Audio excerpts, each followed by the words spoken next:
Om Nithyananda Paramashivoham. Om Nithyananda.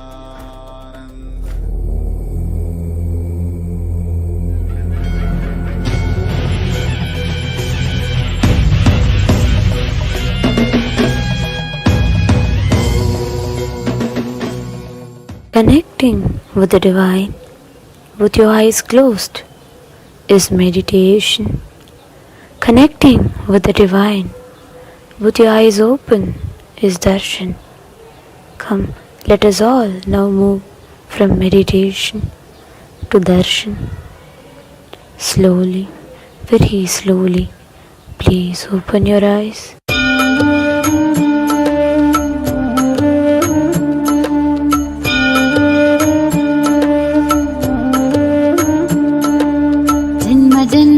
செய்த தவமோ உற்ற நண்பனாய் நித்யானந்தனும் வந்து உதித்தான் ஜென்ம ஜென்மமாய் செய்த தவமோ உற்ற நண்பனாய் நித்யானந்தனும் வந்து உதித்தான்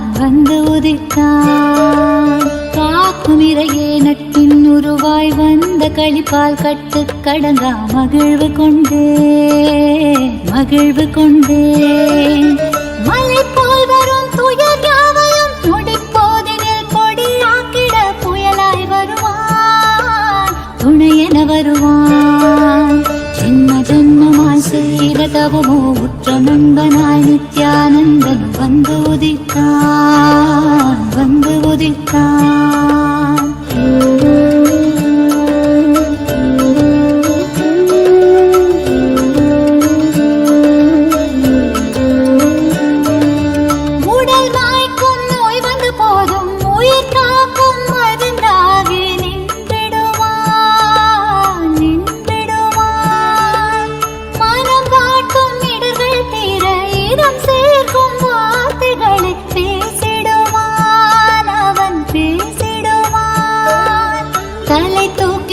கருவங்களை தடம் மாற்றிட வெடிப்பான், தலை தூக்கிடும் கருவங்களை தடம் மாற்றிட வெடிப்பான். பின் கருணை மழையாய் பொழிவான், தினம் கருணை மழையாய் பொழிவான். பின் கருணை மழையாய் பொழிவான், தினம் கருணை மழையாய் பொழிவான். ஜென்ம ஜென்மமாய் செய்த தவமோ உற்ற நண்பனாய் நித்யானந்தன் வந்து உதித்தான்.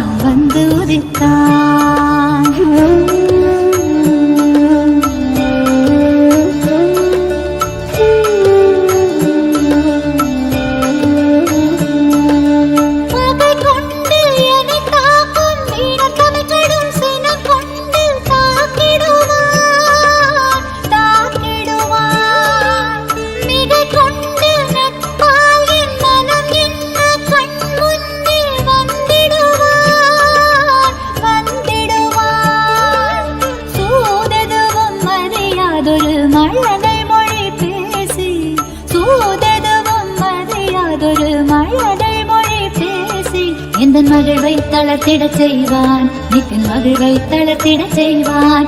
எந்தன் மகிழ்வை தளர்த்திடச் செய்வான், நித்தின் மகிழ்வை தளர்த்திடச் செய்வான். ஜென்ம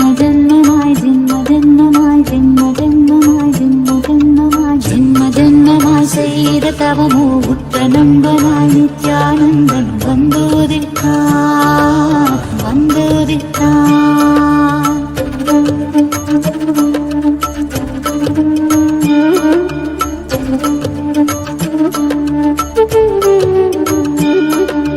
மனம் கொண்ட எண்ணங்கள் யாவும் வெகுண்டோட தியானங்கள் தந்திடுவான். யுகம் காக்கும் நித்யானந்தன் உயிர் தோழனாய் எதை என்று ஏற்றிடுவான். கருணை மழையினில் நாமும் இரையாய் மாறக்கூடும், அவன் கருணை மழையினில் நாமும் இரையாய் மாறக்கூடும். சரணம் அடைந்தால் அருள்வான், அவன் சரணம் அடைந்தால் அருள்வான்.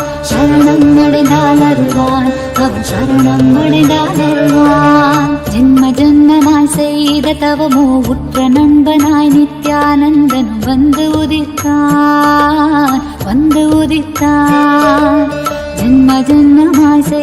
தவமோ உற்ற நண்பனாய் நித்யானந்தன் வந்து உதித்தான்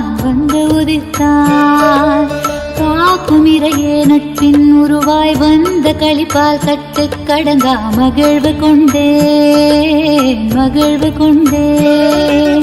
காக்குமிரையே நட்பின் உருவாய் வந்த களிப்பால் கட்டு கடங்கா மகிழ்வு கொண்டேன்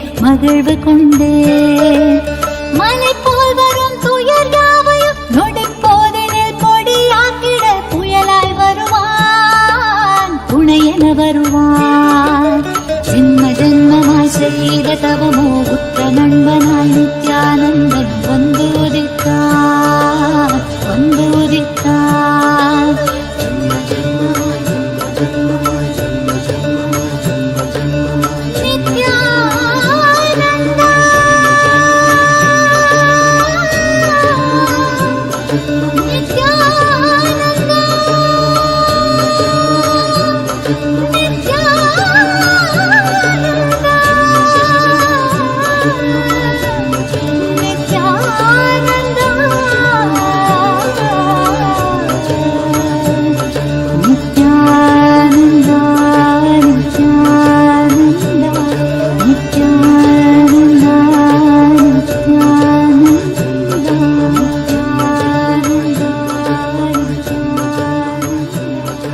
கலியுகத்தை காக்க வந்த நித்யானந்த சாமி அவரே அவதரிச்ச இந்த நாள உலகமெல்லாம் கூடி மேளதாளம் முழங்க கச்சேரி வச்சு ஆனந்தமா போற்றி பாடி கொண்டாடுங்கடி.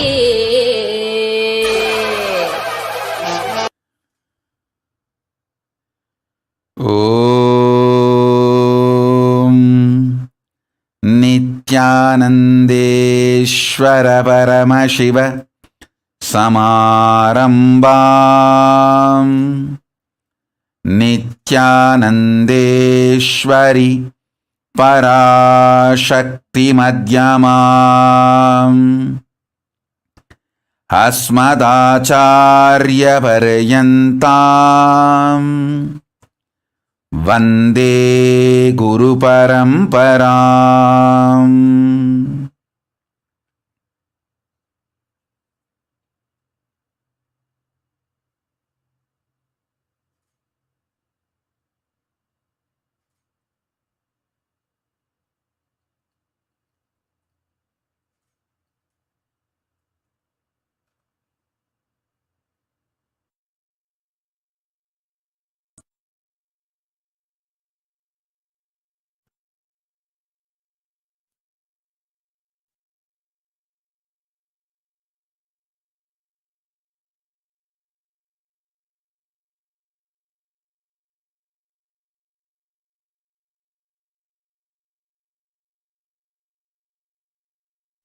I welcome you all with my love and respects. I welcome all the devotees, disciples, Sarvanyapita, Kartas, Yajamans, Manifestors, Sarvabarityahis, everyone sitting with us all over the world. I welcome all of you with my love and blessings. Paramashiva's message directly from KAILASA.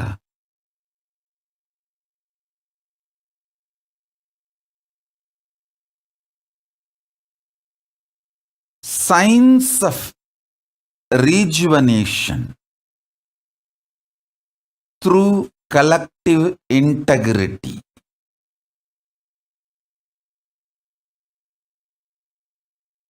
Let me explain this message. Signs of rejuvenation through collective integrity. Listen deeply, internalize, Just by listening and internalizing, you will start manifesting. Shravana from the right person makes the truth which is heard manana and nididhyasana. So, right listening from right person makes the truth sink inside you, and the truth manifests as reality in your life. Shravana.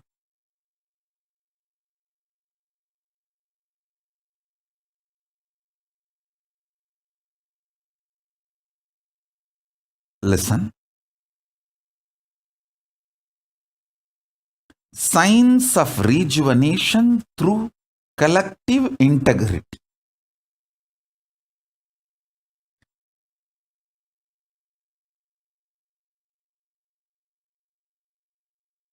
I'm going to share some of the Atma Pramana, my experiences, with Shastra Pramana, the Akashic records, the Vedas and Agamas, and Apta Pramana, some of the Puranas. So listen. Last few days of your time, the chronological time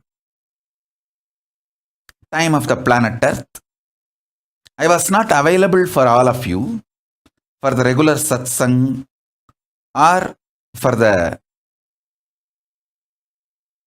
Devi Akashic reading. But I was available in a different plane from the vertical time zone.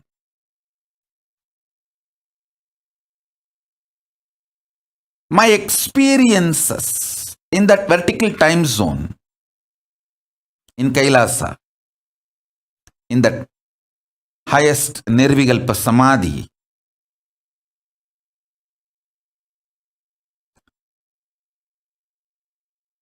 I'll just map some of them for all your understanding and share it with you all. Listen intensely.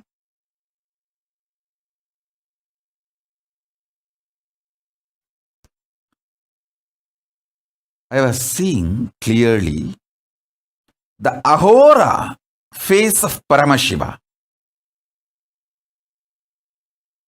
the rejuvenation phase of Paramashiva,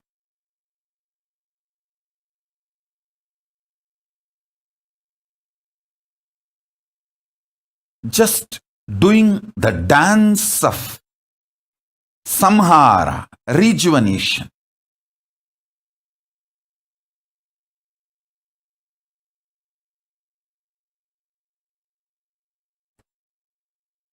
Kalabhairava just swallowing the heads of the Brahma. Listen.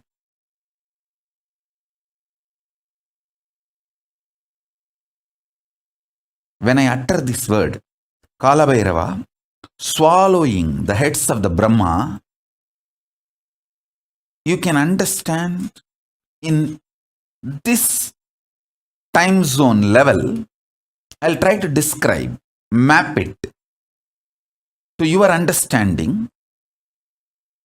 Black hole swallowing the stars which produces stars.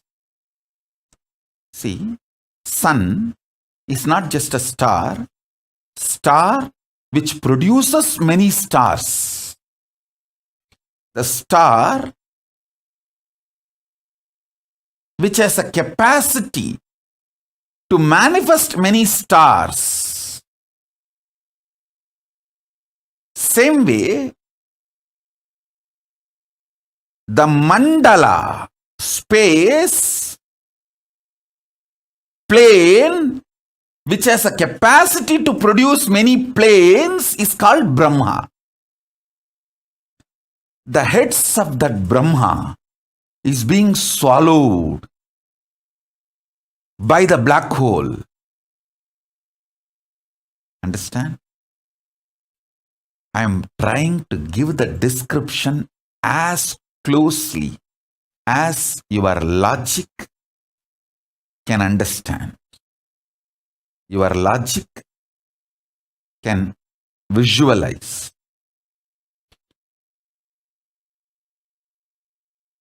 I sincerely request all my disciples to listen to this satsang and hear these words. Even hearing this word, if you just meditate, especially when you before going to sleep, before falling asleep.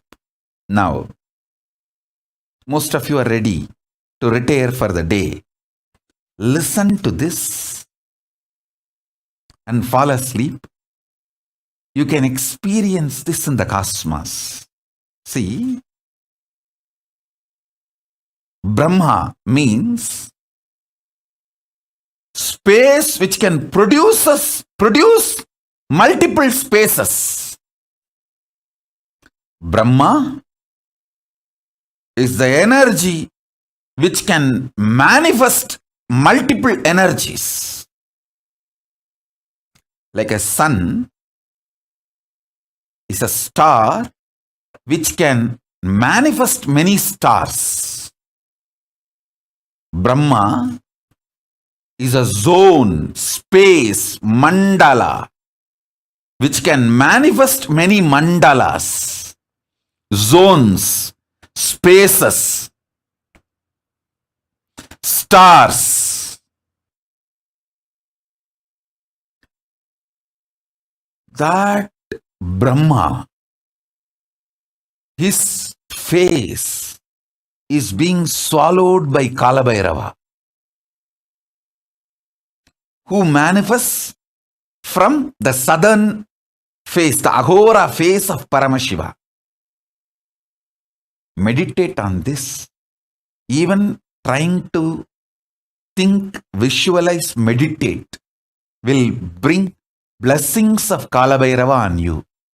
Listen carefully. Whenever a person tries to think of me, automatically in the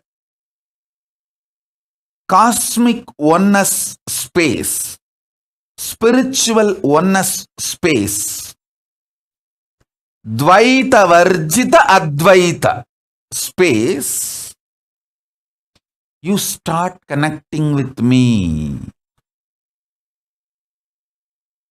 Understand this word. Dvaita, Varjita, Advaita means even while you are struggling with your duality, you know the Advaita, non-duality, oneness is the truth. You may be struggling for now, but this Dvandva, the struggle with Dvaita is not real.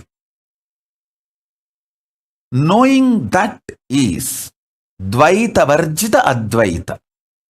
So be very clear.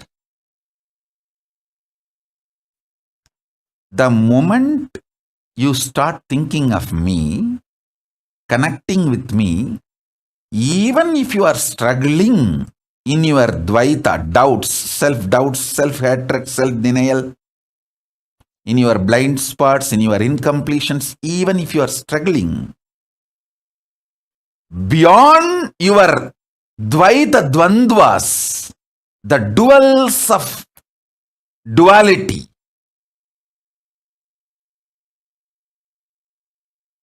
the Advaita between us, the oneness between us gets activated, triggered, manifests.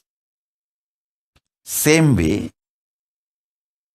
even if you start contemplating, thinking to the idea which I reveal to you now, the southern face of Paramashiva, Aghora, from that manifests Kalabhairava, black hole, cosmic black hole, swallows the stars which produces stars, the heads of the Brahma. That is the beautiful story of Kalabhairava wearing the skulls of Brahma. Kalabhairava cuts the head of Brahma and wears as a garland. If you see all Kalabhairava deity, he will be wearing the skull garland. It's not ordinary human skull. It's a Kalabhairava's skull.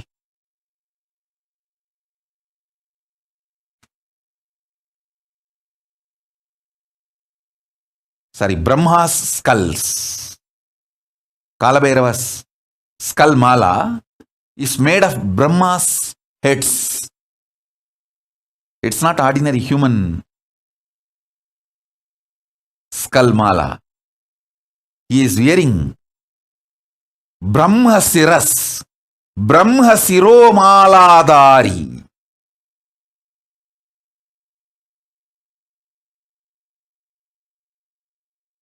The Brahma's heads are worn as garland by Kalabhairava.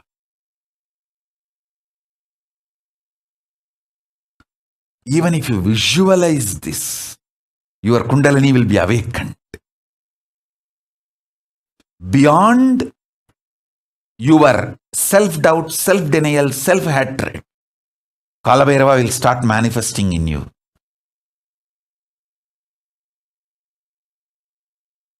See, many of you connect with my Kalabhairava manifestation. How many of you enjoy, love, connect deeply with my Kalabhairava manifestation? Raise your hands. All of you start meditating on this truth today.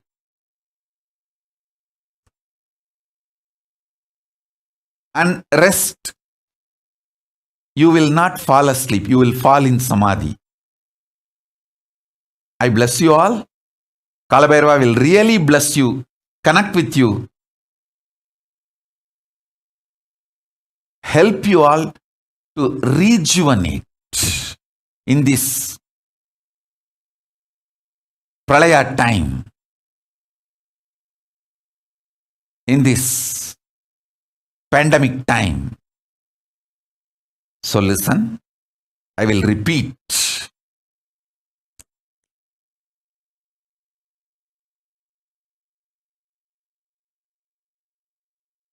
Deeply listen. Paramashiva, his 5-phase creation, sustenance, rejuvenation, putting in delusion, liberation. This 5-phase, Srishti Sthiti Samhara Tirobhava Anugraha. In this 5-phase, the Samhara, rejuvenation phase, from that manifests Kalabhairava, cosmic black hole that swallows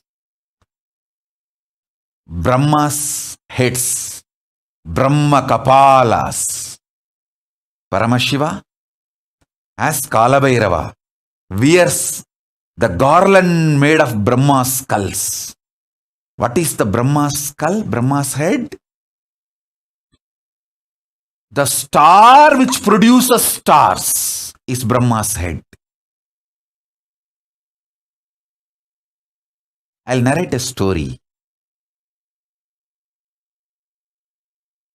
Understand the truth behind the story.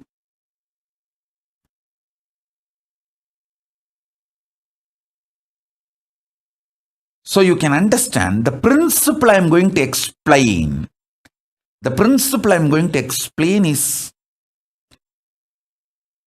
science of rejuvenation through collective integrity. You can understand that principle if you understand this story.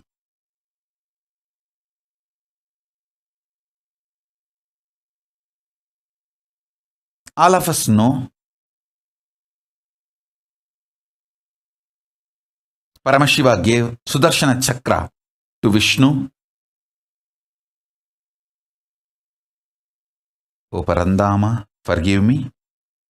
In any way, I portray you, create any misunderstanding knowingly or unknowingly. I'm just trying to narrate the story of Kailasa in the human language, which is very inadequate.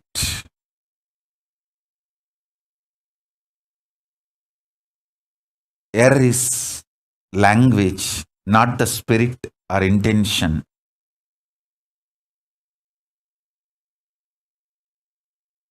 Listen to the story. I'm not showing Parandama, Mahavishnu, in any way lower. But when I am talking in the logic, in the language, which you all understand, it is always the comparison of higher, lower. So when I say Paramashiva gave Sudarshana Chakra to Vishnu, don't think Vishnu is some way lower. He is far more superior than you and me. So be very clear about that. So because of the language I am using, don't think, oh, Vishnu. Oh. I have seen so many Indians strongly think Narada is like a comedian, because all over India, in all language, religious movies, they show Narada as a comedian. Hey, he's a great rishi, guru of Valmiki, who wrote Ramayana. All of you need to know, Valmiki gave the script for Parandama to come and enact as Rama. Don't think Ramayana was written after Rama existed. Valmiki gave the script for Rama to come and enact. That great person, Valmiki, for Valmiki, Narada is Guru.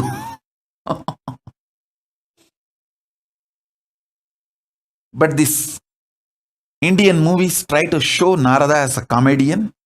No. So, the language I am using, based on that, don't try to judge Vishnu. Listen to the truth I am trying to explain. So, all of us know that Vishnu did tapas towards Paramashiva, and Paramashiva gave Sudarshana Chakra for Vishnu to protect this creation. And once Daksha, the Brahma's son, did tapas towards Vishnu and got the boon, Vishnu should protect him forever. Vishnu also gave the boon. And unfortunately, Daksha messed up with Paramashiva directly in the issue of Sati, means his daughter, Daksha's daughter Sati. She wanted to be with Paramashiva, but Daksha had his own opinions and he is so highly opinionated due to his ego and arrogance, and he tried to fight with Paramashiva, and that stupid things were going on, and in his extreme attachment for his daughter, he started going against Paramashiva, but finally he went against his own daughter. That is the delusion and the blind spots. When you create a delusion and delusion-based anger and violence, it will not be directed only towards your enemy. It will be directed even towards the people whom you love, and finally it will direct itself towards you, and it's like a suicide. That is why the blind spot centric arrogance, the delusion based arrogance and violence is always not just murderous, it is suicidal. So this guy, Daksha, got into that mess. And again, I wanted to tell you all, based on this story which I am narrating, don't try to underestimate Daksha also. He is surely far higher than you. So these are the stories from the different plane. So remember that and learn only the truth.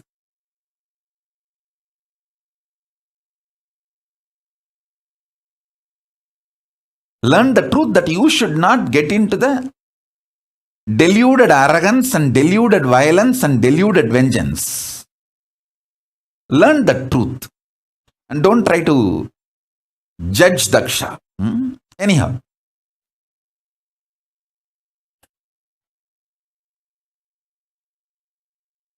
So this Daksha did a yajna, disrespecting Paramashiva without offering the offerings to Paramashiva. Sati came directly, Parashakti came directly to teach lesson to Daksha, but unfortunately Daksha not only did not listen. See, when your deluded arrogance and anger is directed towards Paramashiva, then naturally it destroys you. So this fellow is extreme attachment to his daughter. He developed anger towards Paramashiva. Finally, that same anger, due to his delusion, he directed it towards his own daughter, for whom he developed anger towards Paramashiva. And then finally that anger destroyed him.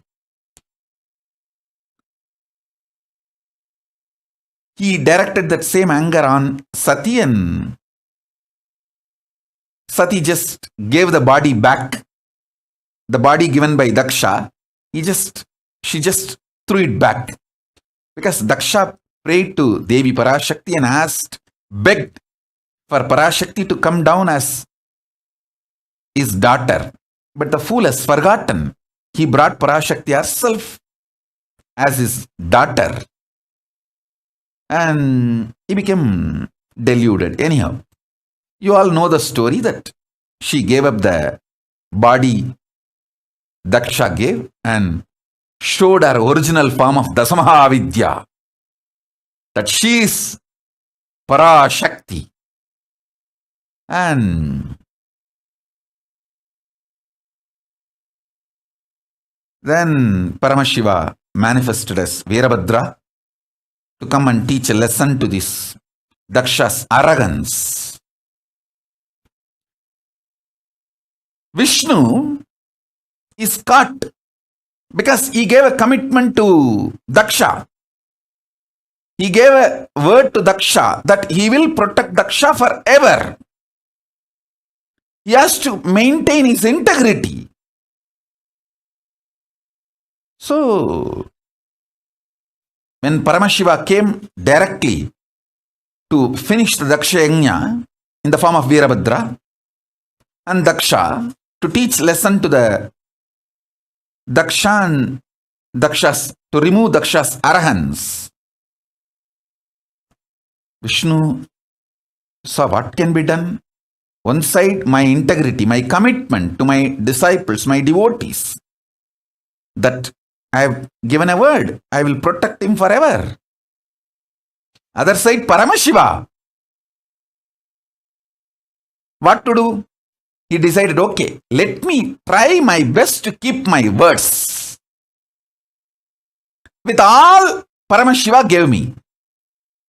So, he took the Sudarshana Chakra and said, Paramashiva, this is the greatest weapon you gave me to protect this creation. And I have given a word to this fellow, Daksha, that I have to protect him. Because I gave a word, I will protect him forever. My maximum capacity to protect is Sudarshana Chakra.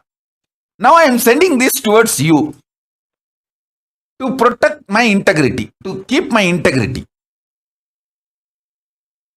So he sends the chakra towards Paramashiva.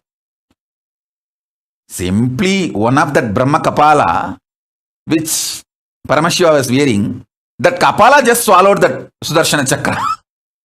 Like a murku. And if you know the Indian snack murku, how you grab the murku and smash in your mouth.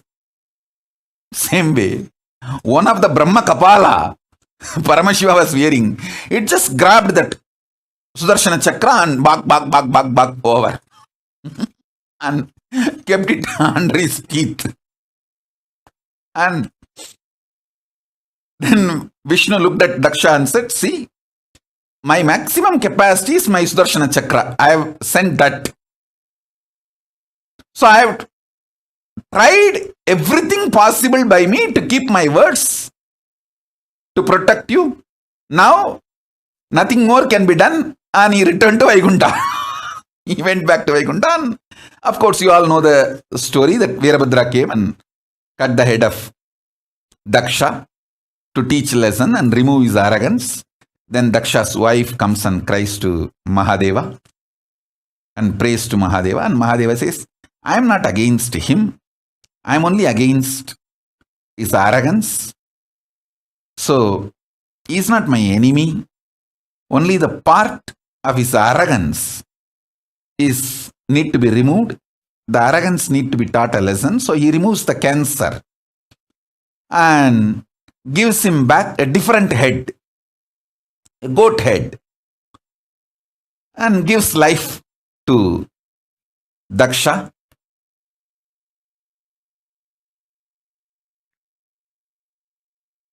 This story has a very deep significance. Women's Muladhara Chakra, man's Sahasrara Chakra. This too is the source for a child to manifest. So, it is this fellow's arrogance, from that biomemory, Sati's body also had one component. That is the reason Sati gave up that very body. So naturally, if his head is punished, that is enough. He doesn't need to lose life. You all need to know, life is prior to body and it will continue to exist even after body. The beauty of studying Hindu Puranas, it is not just history, it is principled, philosophically defined, real history. All of you need to know. That is why only if you understand the philosophy, you will understand Hindu histories are far more true, factual, real, right than the so-called modern human histories.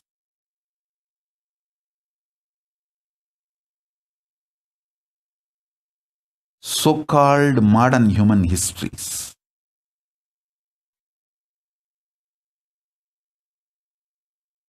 So if you study even one Purana, you will understand all the major cosmic principles and truths completely.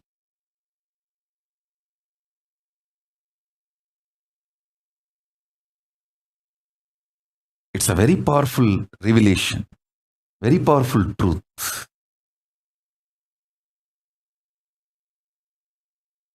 So, Paramashiva just removes only the tumor, gives life back to him with a goat head, and the story goes. All this is okay. But in this whole drama, Vishnu lost chakra. His Sudarshana chakra. Now, how he will protect the world? He has to protect the world, his devotees. There are so many things need to be done, which is dependent on his Sudarshana chakra. Then he prays to Paramashiva, starts meditating again, doing tapas. Mahadeva, please give that Sudarshana chakra back. I have to maintain this universe. I have to protect this universe as per your order.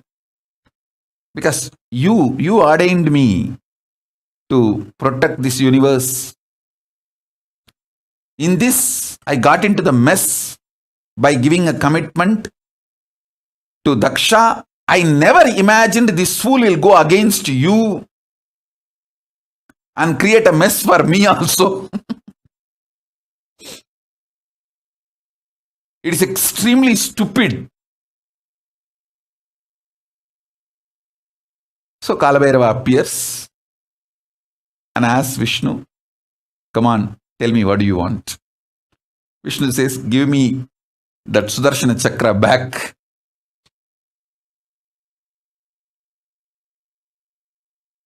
And Mahadeva just looked on the skull garlands he was wearing. Hey, where is that Sudarshana chakra? Who is having? One skull said, I'm only having it's in my teeth. I just grabbed it because I was the nearest one. When the chakra was coming, I just grabbed it and it's in my teeth.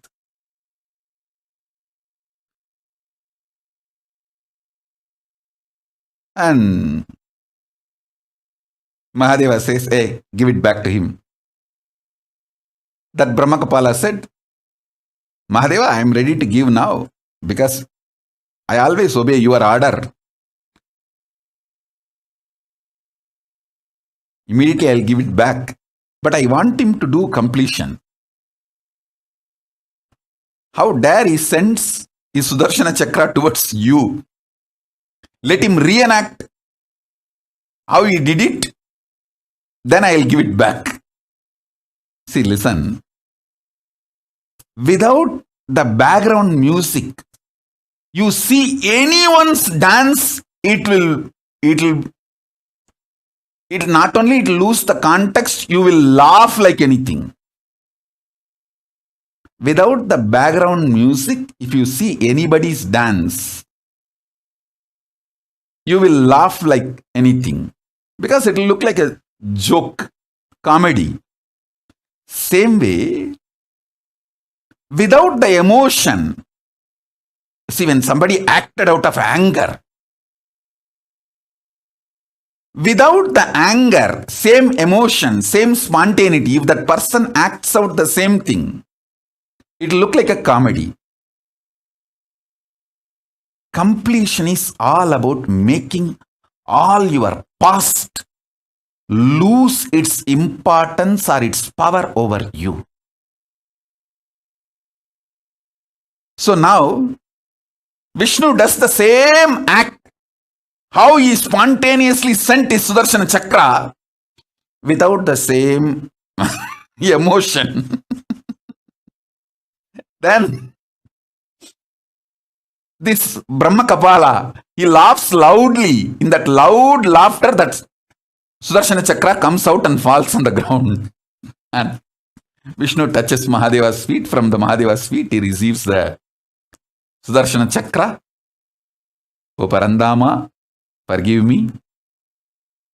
Anyway, I portrayed you in a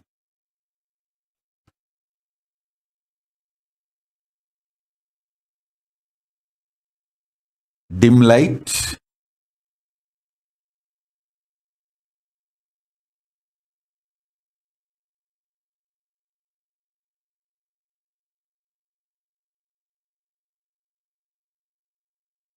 All of you, listen. Once again, I want to repeat. Don't ever underestimate Parandama Mahavishnu listening to this story. The story is told to show the greatness of Paramashiva, but not to show Parandama in any dim light or low idea. So be very clear. Understand the principle.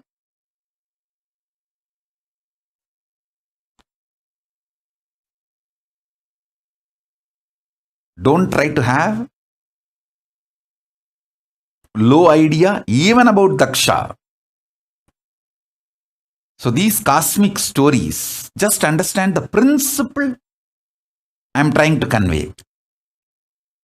Don't try to do your own gadbad, your own judging and creating mess.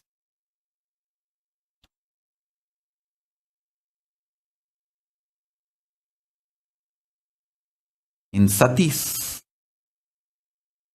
whole existence, the deep devotion of mother, but the arrogance of the father, both got into her system. The muscle memory of the deep devotion of mother made her fall in love with Paramashiva, but the arrogance strain came from father's biomemory. That made even Sati disobey Mahadeva and come from Kailasa to Mayapuri. Mayapuri is the present day Haridwar, to teach lesson to Daksha. Mahadeva told, hey, he will not listen. She should have obeyed Mahadeva's strategy. But the strain of Daksha, because of Daksha's own biomemory, she thought she can teach a lesson to Daksha. She taught a lesson in a different way, but anyhow, understand the story, whatever has happened. And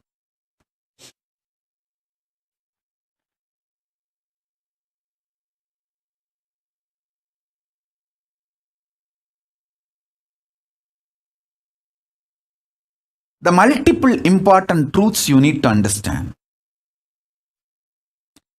Even if the black hole swallows, the thing swallowed by the black holes does not die. It continues to exist in a different plane. For example, if the Brahma's head is cut off, it is supposed to be dead. That's why the world calls it as a skull. But that skull is not dead. It is so powerful even to swallow the Vishnu Chakra. Sudarshana Chakra like a muruk snack.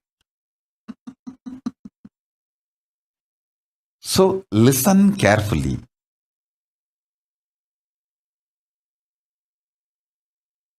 You don't have death. There is nothing called destruction. I am only saying, die after realizing there is no death.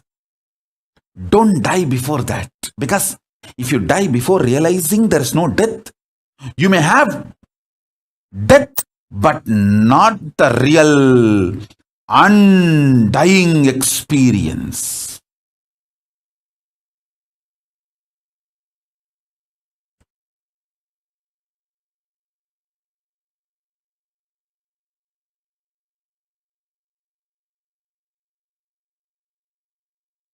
Listen carefully. Even if you die by being with Guru, he will show you the undying component of you when your body stops functioning. Even your death will be liberation. If you die without Guru, you may have death, but not the liberation or realization of undying during the death. You will be just born again and again. What? Dying. Even if you live without Guru, it's worse than death. Even if you die with Guru, it's much beyond than life and death. With Guru, everything is okay. Without Guru, nothing is okay, is the truth. Brahma Kapala, Brahma's head, even if it is cut by Kala Bhairava and decides to be with Kala Bhairava, it doesn't die. Because after the Brahma's head was removed, Brahma realized his arrogance and surrendered to Mahadeva. That is why the Brahma Kapalas don't die. Listen carefully.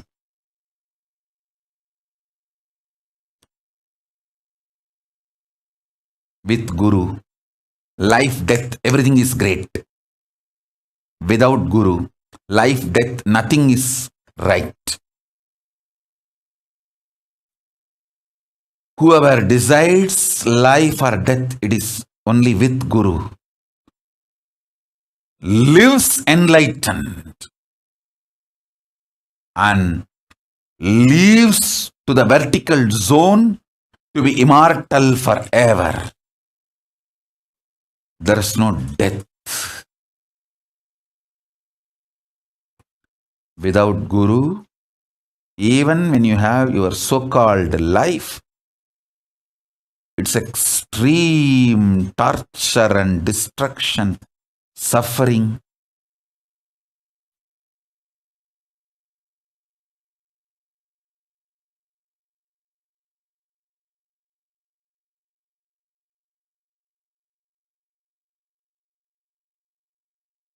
Neither life nor death is worth going through without Guru. With Guru, both are worth going through.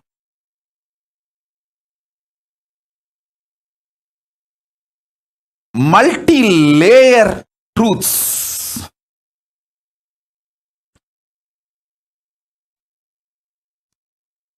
From this story, listen. I'll reveal multi-layer truths from this story for you to understand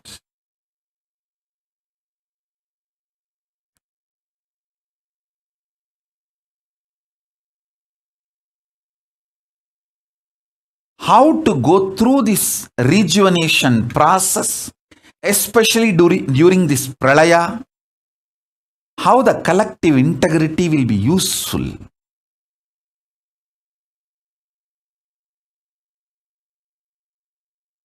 See, there is so many truths from various planes need to be told, and finally the whole thing need to be seen in a very organized way. So this whole satsang, I'm going to reveal the truths from various planes and then clearly organize it and present it. So watch this satsang 2-3 times, because it is related to cosmic existence and your existence. I'll tell you the importance about collective integrity. See, individual integrity is like your heart clicking with the truth integrity. Hey, yes, this integrity is the greatest principle of life. Your heart clicking with the truth is individual integrity. Collective integrity means your heart convincing various parts of your body, your life, about this great principle, integrity. Listen carefully.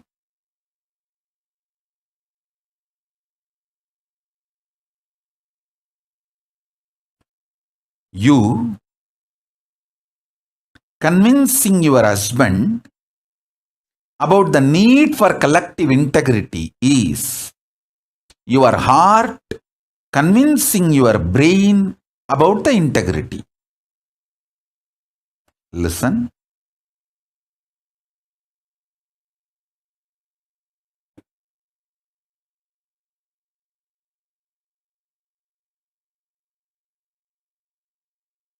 I have seen so many amazing people with individual integrity. Not just millions of you who are still with me, connected to me, growing with me, who are together with me in this KAILASA. Even some dropouts, people who are not associated with me anymore. Even from that old X groups, I have seen many people very highly integrated individually. But unfortunately, they do not understand the individual integrity alone is not enough to manifest Paramashivatva. The individual integrity has to manifest as collective integrity. Only then the Paramashivatva manifests. Many times people think individual integrity is enough, should be enough. See, I am integrated. What more I can do? No, that is not true. When you are integrated, you inspire everyone around you to be integrated. Please understand.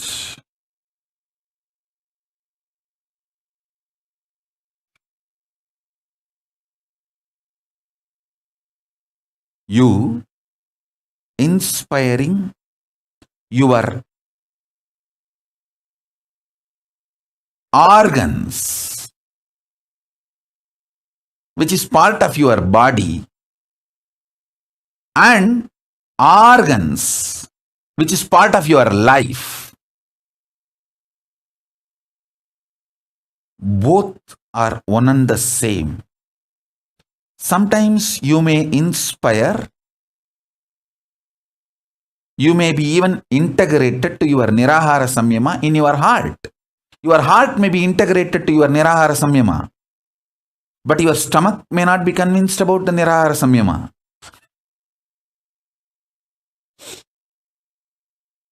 So your heart needs to do tapas of convincing your stomach about the Nirahara Samyama. Same way, when you are evolving in individual integrity, you need to do tapas to manifest collective integrity in everyone around your life. That is the way life manifests. Because the life manifests not just in you, even the people around you, at least your teamily.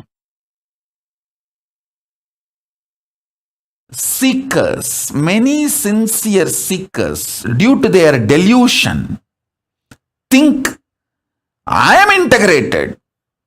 How can I be responsible for others' mess? Hey, listen. Whether you are accountable or not, you are responsible. There is a difference.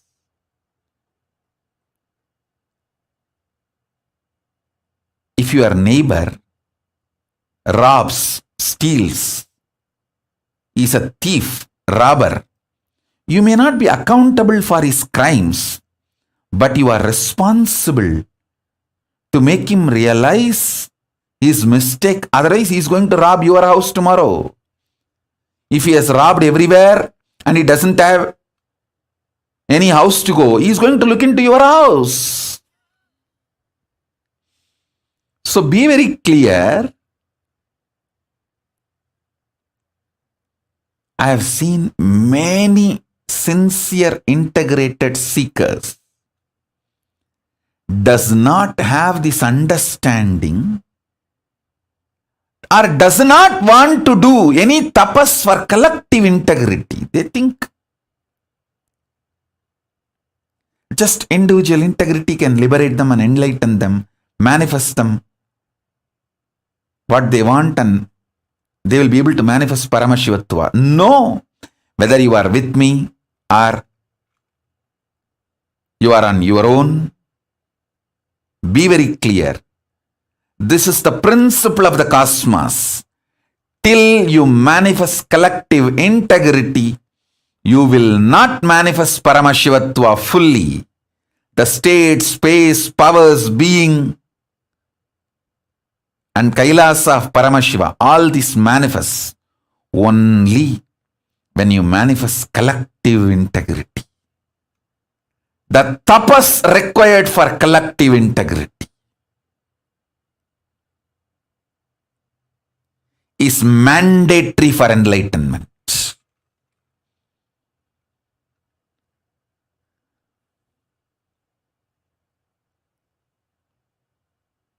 Your heart, which is convinced about integrity,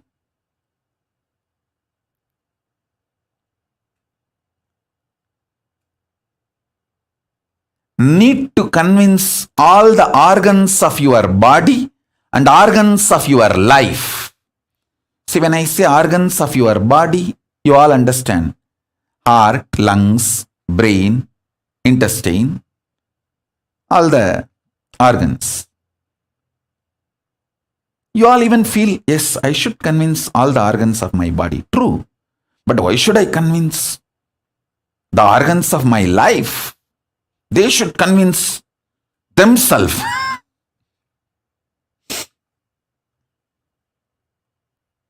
Actually, convincing all your organs and convincing the organs of your life is one and the same. All of you listen. If you are not able to convince your husband, some parts of your brain is still not convinced about it. If you are not able to convince your wife, some parts of your emotions are still not convinced about it. So each organ actually holds the key for each relationship you have in your life. Convincing the organs of your body, convincing the organs of your life is one and the same. That is why I insist on collective integrity. I insist on collective integrity. Do tapas, internalize. There is no manual. I can only give the basic truths. If you want manual, exactly what to do, ask Devi. She will exactly map it and give you the exact instruction. Once Devi gives instruction, do it sincerely, without questioning. Then Kailasa will manifest in you.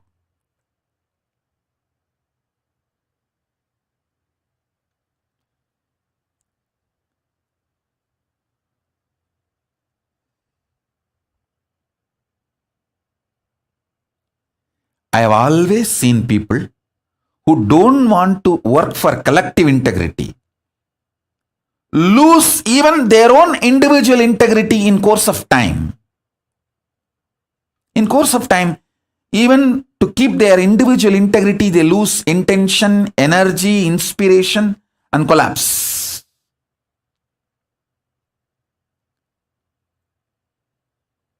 So work intensely for collective integrity.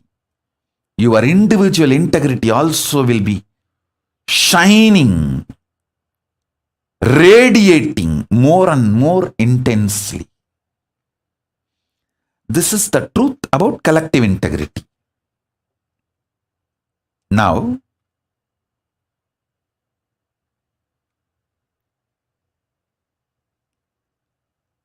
let me tell you the truths from the story which I was describing, how the Vishnu got the chakra and lost it and how he got it back.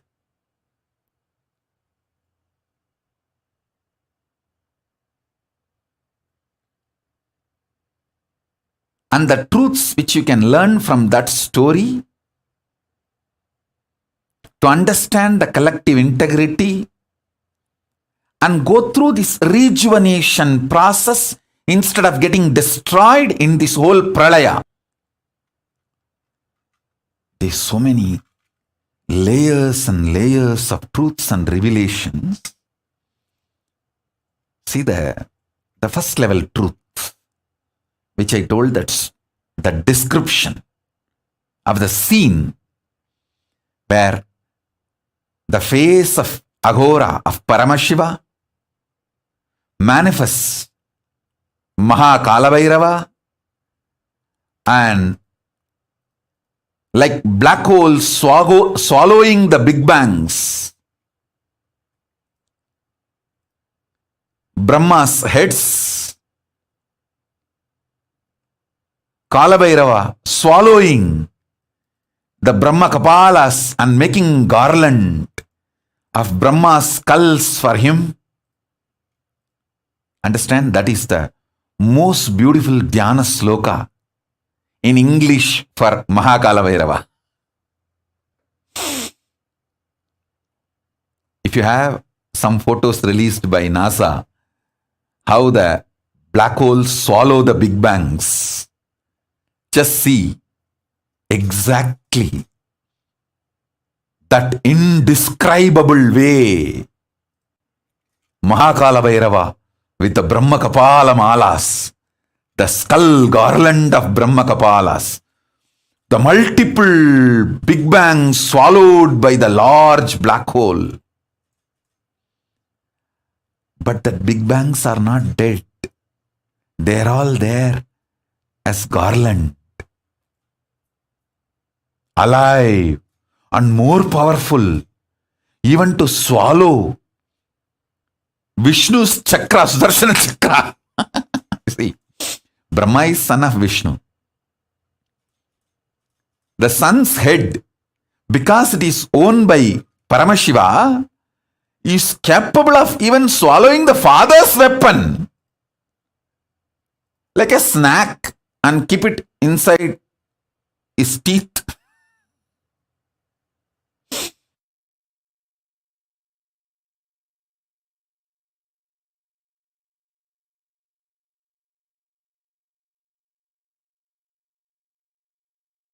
So understand this this visualization is from one plane, one zone, one time zone. And then the next story,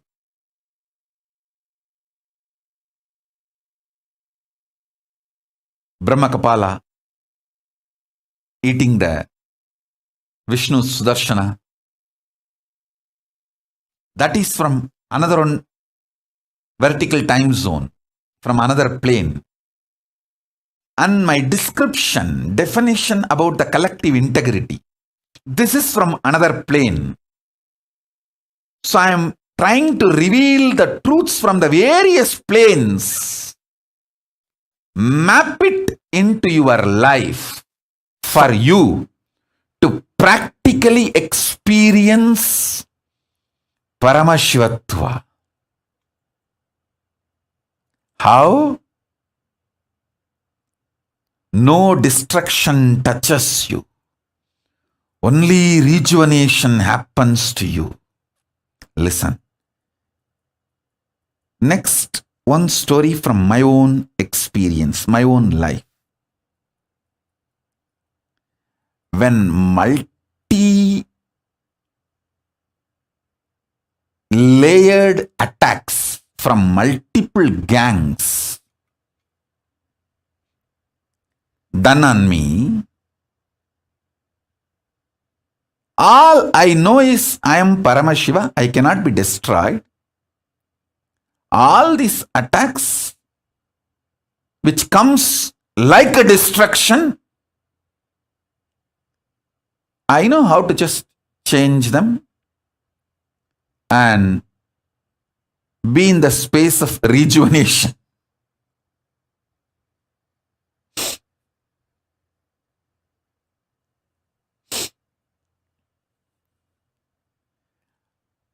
Various gangs attacked due to their vested interests. There are some people who waged the war. There are some people who tried to war beneficiar. They did not wage the war. It's like a jackal, culinary, never attacks the elephant. But when there was a fight between the lion and elephant, if the elephant is not able to walk and collapses, this jackal goes and, this culinary goes and tries to eat the flesh of the elephant. That is called war beneficiating.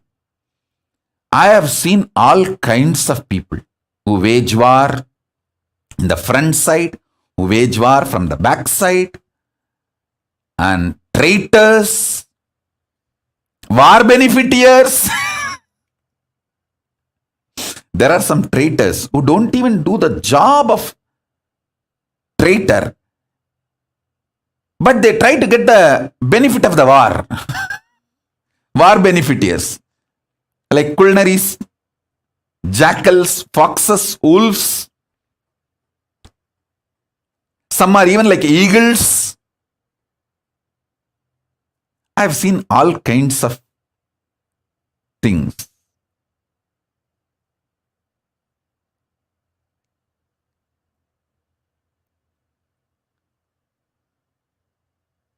I don't even want to name those gangs, groups which attacked, because listen carefully.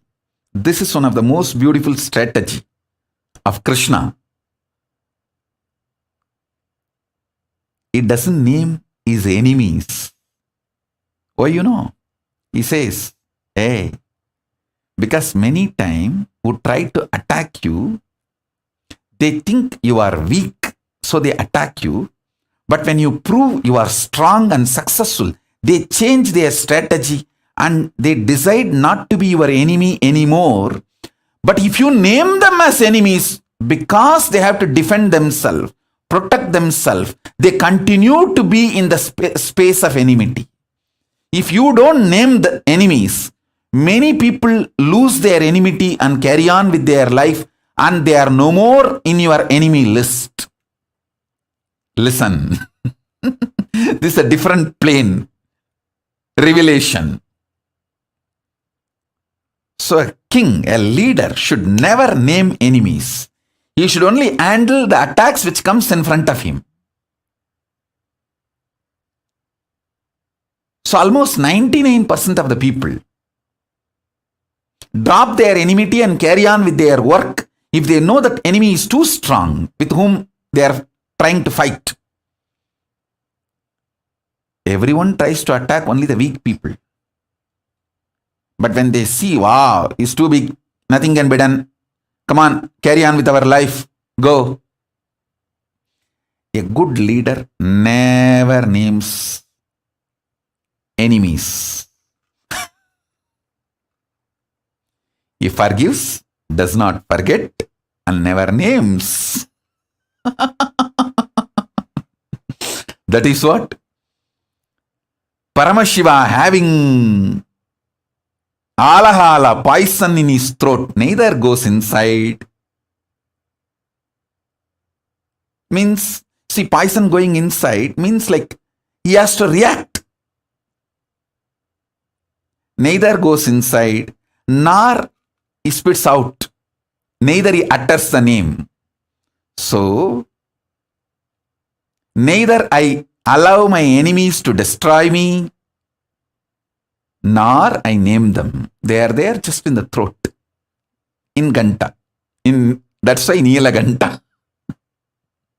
Mahadeva never allows the poison to kill him, nor he names out. I forgive and I don't allow anyone to destroy me. I don't forget and I don't name. Multi-layered intelligence and understanding needed for any leader. If you want to become a leader, take this same strategy. Do not allow your enemies to destroy you. Forgive them, because if you don't carry the anger, vengeance, you will live your life. You will not be living the life fighting with them or the way they want you to live. Listen, engaging in a war means you are living the life they want you to live. So they become the master of your life. Don't allow. Not responding to the duels of Dvandva is the strategy for success. Whenever your mind tries to internally fight with you, with your self-doubt, self-hatred, self-denial, even inside you, use the same strategy. Understand? The enemy who is attacking you from outside and the enemy who is sitting inside you and attacking you, your self-doubt, self-hatred, self-denial, both are one and the same. Don't try to respond to them. If you start conversation with your SDHD, self-doubt, self-hatred, self-denial, you have started losing argument. You have started losing war.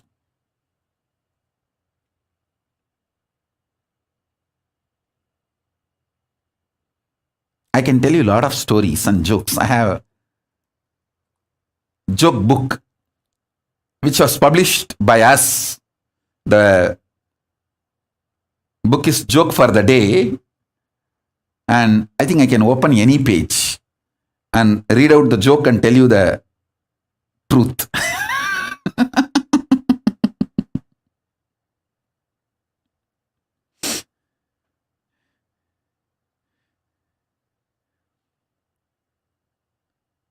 Sikar Sharif was with his two friends at a party. They made a wealthy trio and spent most of their time boasting about their wealth. Suddenly, they spotted a diamond stone on the floor.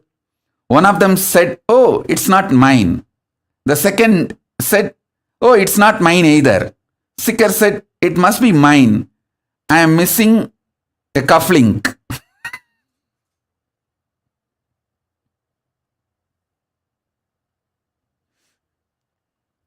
It is good fun to be able to flaunt professionally, but only when it is done like a lotus in a pond, untouched by the waters, although neck deep in it. That's a truth you need to realize. I just opened one page and read out the joke. Now I can connect this joke also to what I was trying to convey. Ability to convince his friends comes by the spontaneity and ability to convince himself. If you are convinced about you, spontaneously you will be able to convince everyone around you. This is the foundation you need for collective integrity. Foundation you need for a collective integrity is you being convinced about your existence. So, during every situation, you can convince anyone around you, inspire anyone around you, manifest anything you want around you. Let me continue with the truth I was revealing.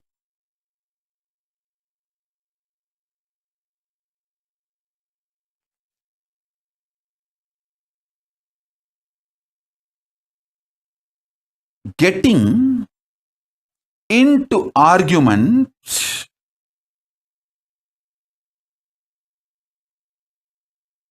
with your self-doubt, self-denial, self-hatred is like getting into the argument with your wife. Instead of the word wife, I'll say spouse. Getting into the argument with your spouse is sure way to lose, because she thinks 10 steps ahead of you.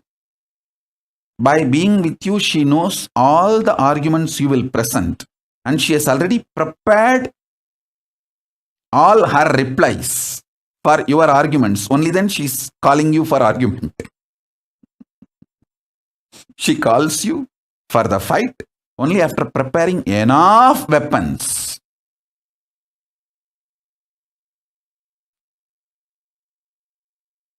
So anyway,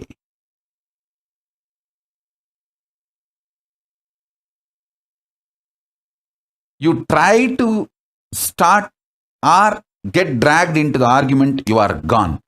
See,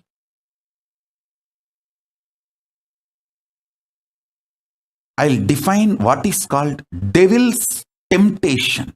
It is not some pleasure like Devakanyas, the angels, Rudrakanyas will come to tempt you with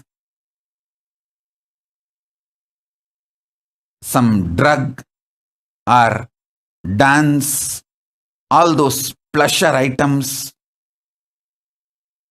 The worst devil's temptation you will face in your life is you thinking, she's calling me for fight. This one argument which she's presenting is very weak argument. I have answer for this.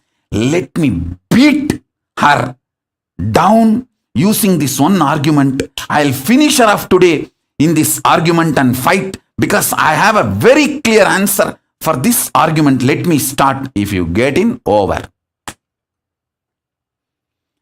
Never ever get tempted by the weak argument your spouse starts with you. That is the worst devil's temptation. If you answer for that argument, over. Because that's a trap.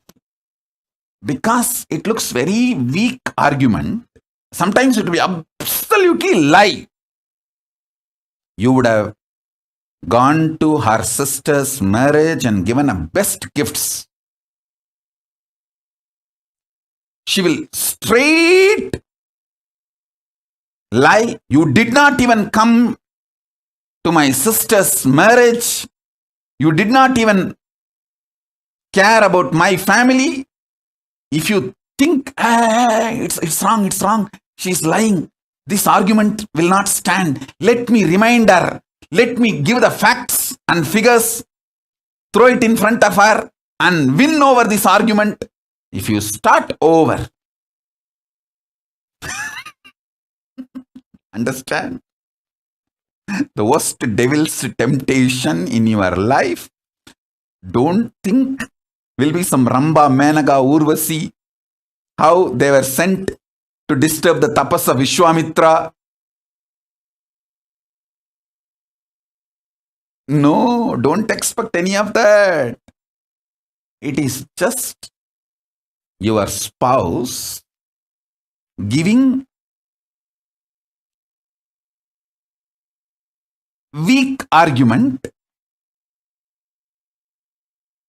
or wrong information which is not factual and really tempting you when she presents 10 reasons for today's fight and invites you for the fight, and you try to keep quiet and behave like you don't hear anything and you are still busy with your laptop, tuk, tuk, tuk, tuk, tuk, tuk, tuk. And you even sometimes tell, see, Swamiji's satsang is going on, let's watch this, after that we will talk. But she continues to throw points, and suddenly you get tempted. Oh God, this argument which she is presenting is absolute lie. Factually it is wrong. It's neither in the spirit, nor in the words, nor in the fact, nor in any level. This argument is not right. It is too weak. Let me answer this one argument and finish her off and win the fight. And you get in over. Understand? The weak argument is the bait. Because once you start answering for that weak argument, two things will happen. She knows how to lead you from that weak argument to the next level, and you stupidly lose your calm, cool, collective, composed state, and you are now in the trap of obsessive, compulsive, reactionary pattern. So everything is now triggered from your Swadhisthana chakra. Listen. Never respond to your self-doubt, self-hatred, self-denial in a good or bad way unto your spouse. Neglect.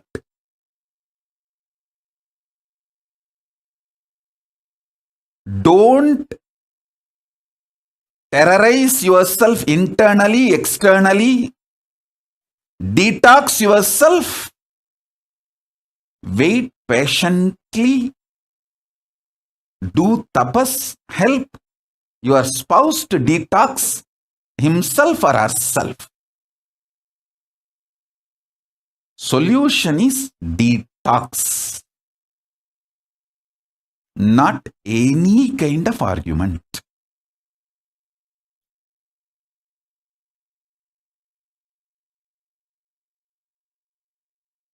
Listen.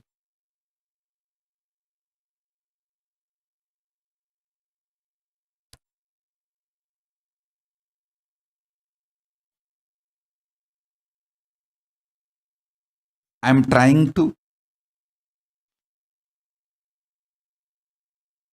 share facts, figures, philosophies, informations from various time zones. An organized way, finally giving you the conclusion.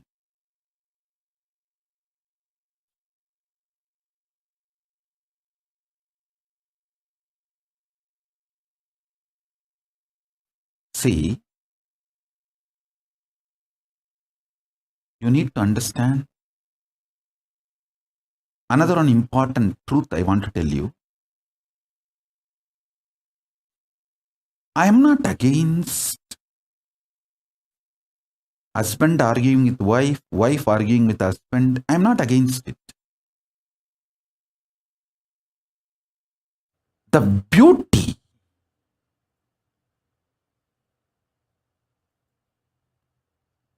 of the arguments is lost when you try to break the whole relationship. That is where the whole mess is. I tell you, I have seen Indian couples, in India, majority of the couples live whole life with one spouse. I should say more, it's a Hindu quality. I don't want to say it is a quality of Indian, because many people who lost their Hindu-ness no more understand the value of relationship. And see, I have seen Hindu couples who lived together 50 years, 70 years. In their old age, it's not that they never had arguments or fights, but even that arguments and fights, they enjoy those memories in their old age and feel proud about it. With all of that, we stayed together. It was such enriching experience. I tell you, if the foundation cannot be broken, all ups and downs become salt, sugar, juice, the navarasa of life. Arusuvayum navarasamum. See, the ups and downs of the life is the navarasa and arusuvai. If the foundation cannot be broken,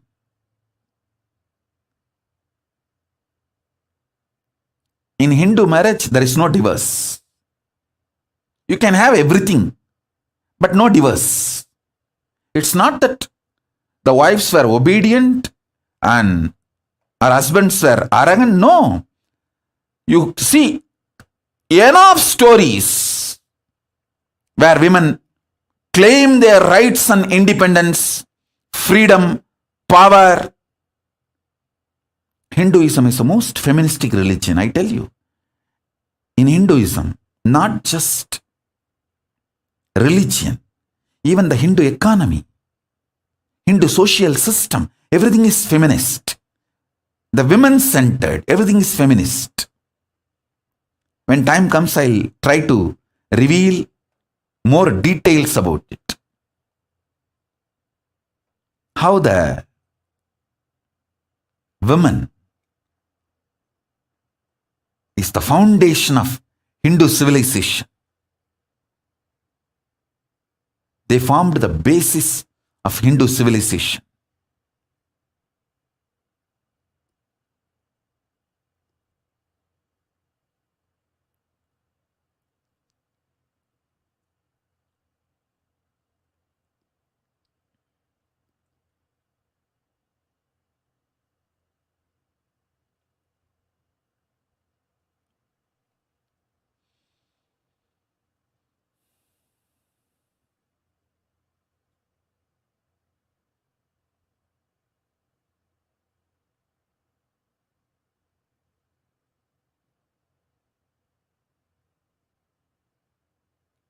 Someone asked Ramakrishna when he was in deathbed. Literally, everyone knows that he is going to leave the body soon. I should not use the word deathbed for the great incarnations like him. They never die, but the time to leave their body. Everyone knows that he is going to leave the body. Close, sincere devotees of him, they come and ask him, Bhagavan, how can you leave the body so soon? Still, you have not trained enough people to continue your mission. Only few boys are trained and they are too young. He smiles and says, one woman is enough to carry my mission. She is already trained. Sharada Devi. She is trained enough. She will be the foundation from which this Ramakrishna Sampradaya, this whole civilization, revival will start. And that's true. It is she, Parashakti Jagat Janani, Sharada Devi. She formed the foundation for this whole Ramakrishna Sampradaya to flower. I tell you,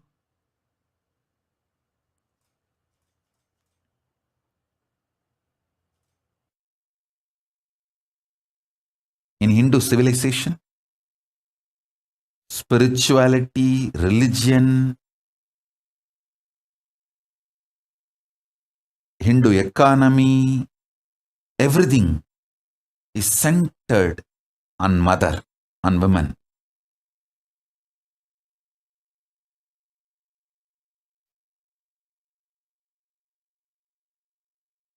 Everything is okay as long as you are clear. Marriage cannot be broken. The relationship cannot be broken. When you are clear about that, all ups and downs becomes navarasa, taste of life.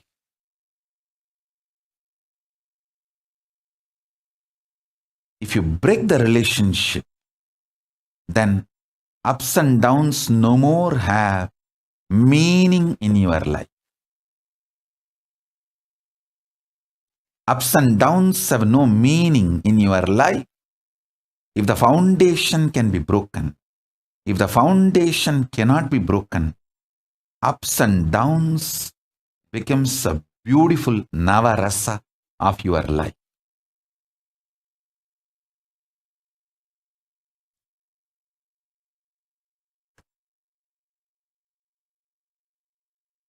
If you are able to see me, hear me, please wave your hands.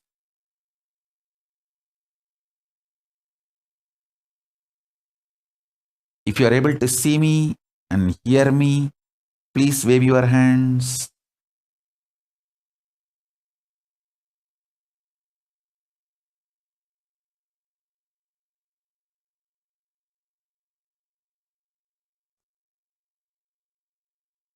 If you are able to see me and hear me, please, yes, great. Yes. Understand?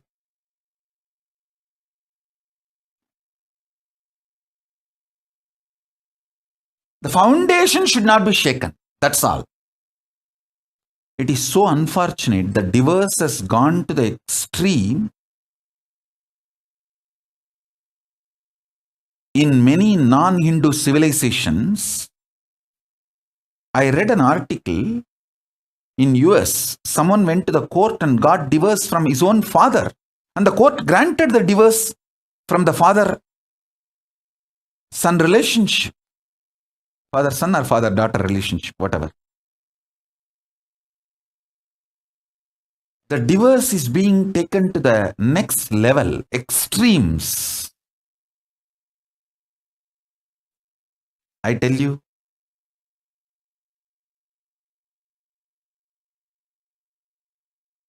whether it's a relationship with father or mother or wife or husband, son, brother, daughter, any relationship,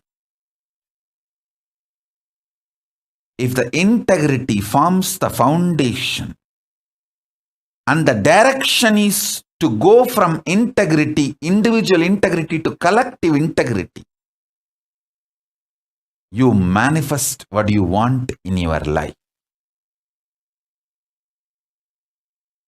Instead of individual integrity flowing towards collective integrity, if you always have the option of breaking the relationship, I tell you, that's a stupid, most stupid way to exist. Options are not freedom. Choices are not freedom. Flowering your peak possibility is freedom. Manifesting your highest existence is freedom.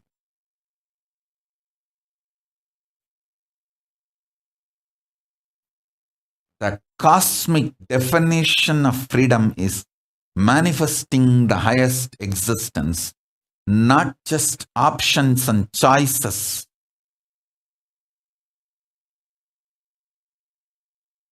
Then you even have an option to pick up a knife and stab anyone in front of you and stab yourself. Is that a freedom? No.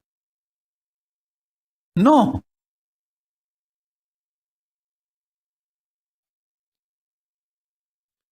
Choices and options are not freedom.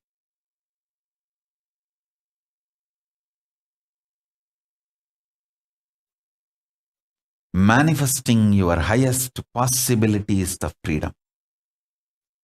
Kailasa is the ecosystem I am manifesting. Where in this ecosystem, people will flower to their highest possibility.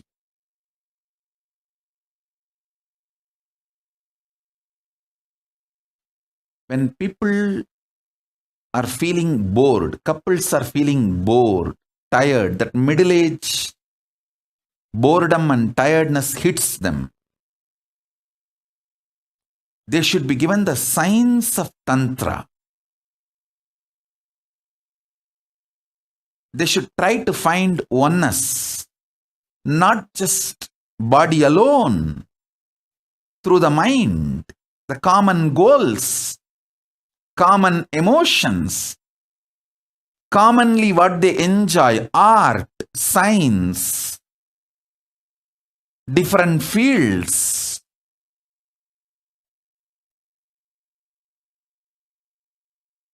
And conscious spiritual powers, experience, enlightenment.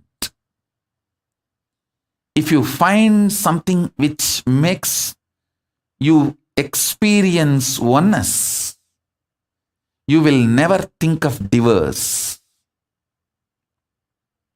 You know how to go to the depths of each one's consciousness and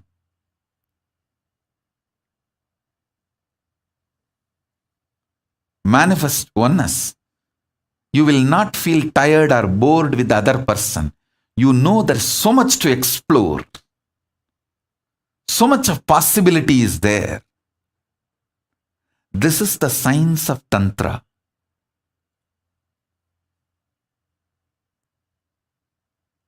This is the foundation of Tantra.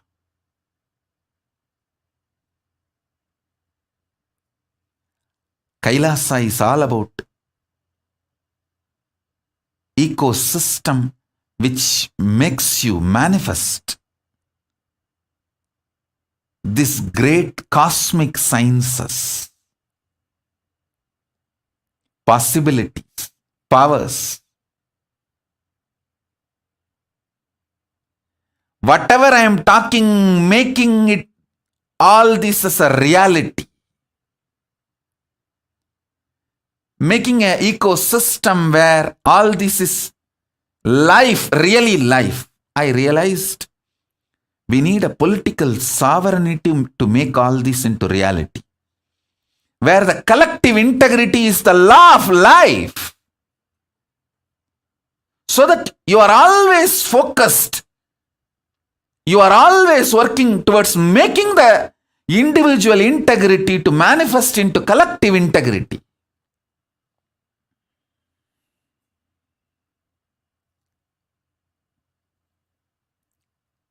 The cosmic law for an individual being is, let you be always focused, making your individual integrity to collective integrity.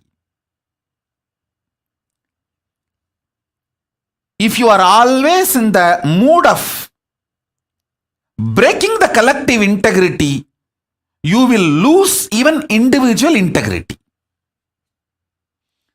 You should always be in the mood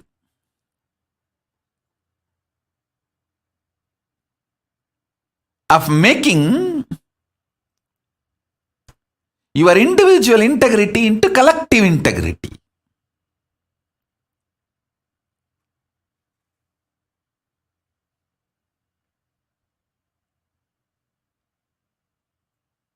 Understand?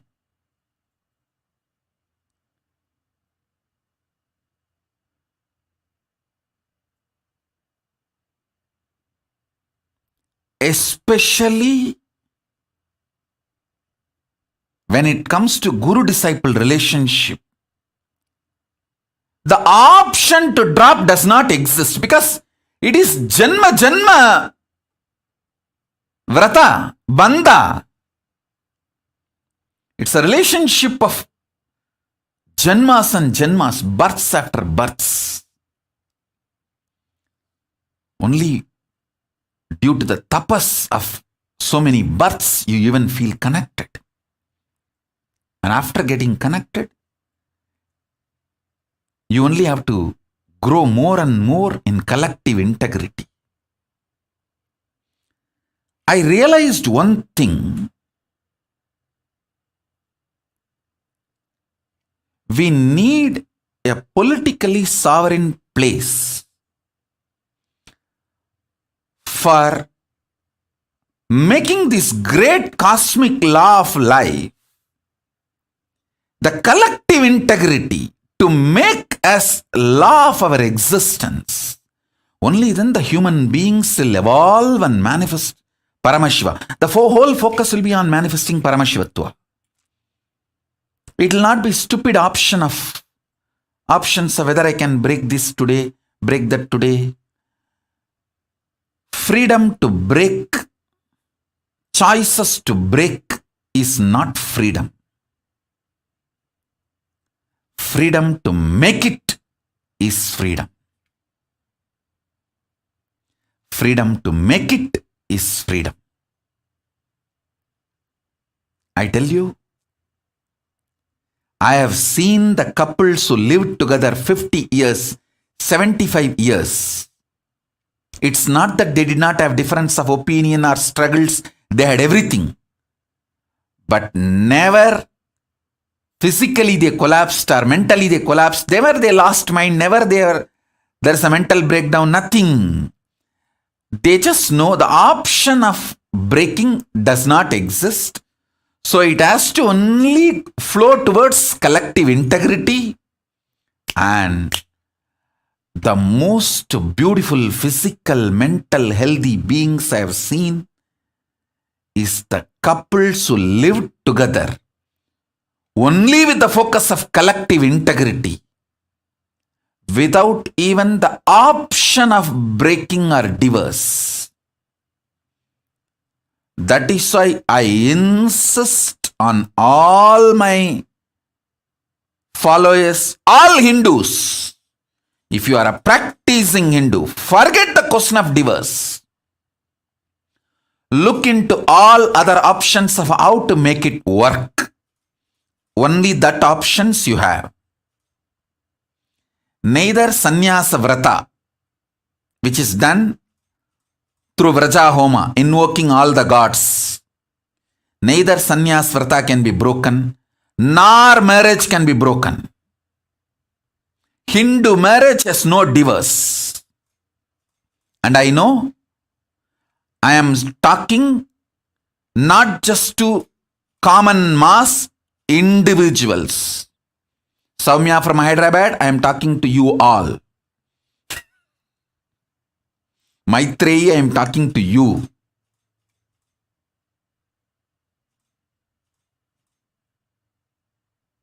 I am talking to each one of you.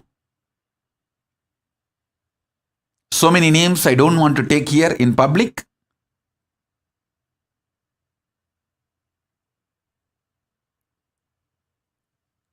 Vinesh's camera is on and nobody is there.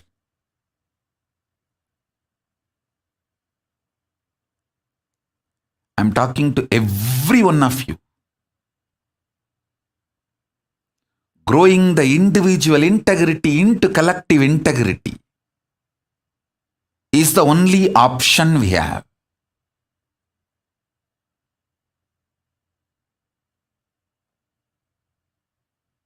That is life. I tell you. I tell all of you. You will never have a physical breakdown, mental breakdown. If you listen to my words, work only towards collective integrity. Collective integrity is the only option we have in front of our eyes.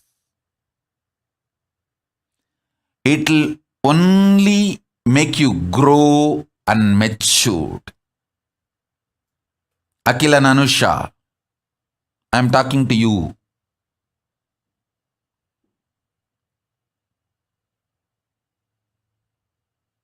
I am talking to each one of you.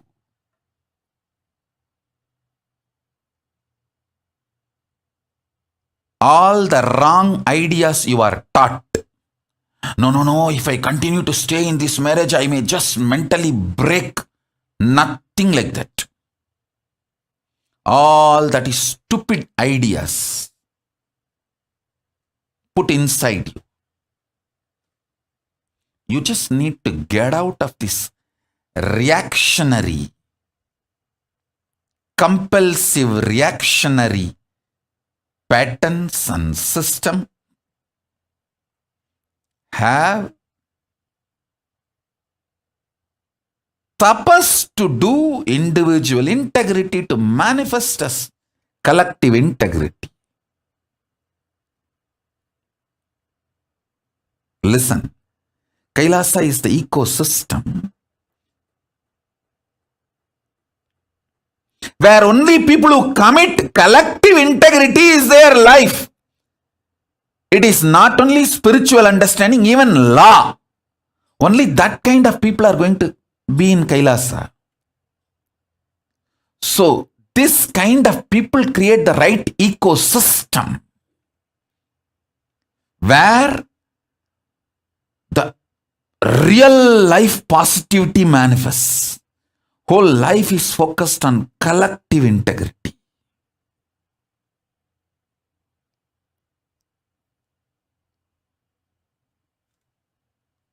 I saw Hindus need a political sovereign land where they can practice these truths not only as a spiritual principle, even as the law of life. It is high time.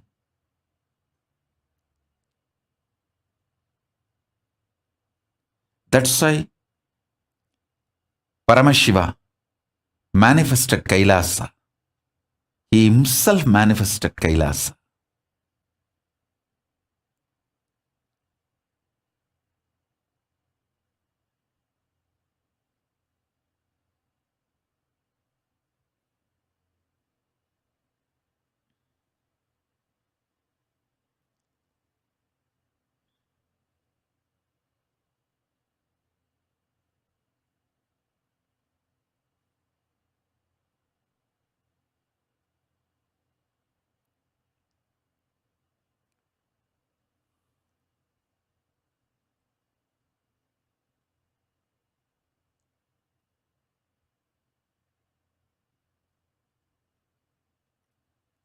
In Kailasa, you have all options, all knowledge, all sciences, all the best things to make collective integrity happen, other than divorce. You can't break. Other than that, you will get everything best. You will have the knowledge of Tantra. You will have all the other alternative arrangements to make things work, evolve, manifest the individual integrity into collective integrity, understandings, ambience,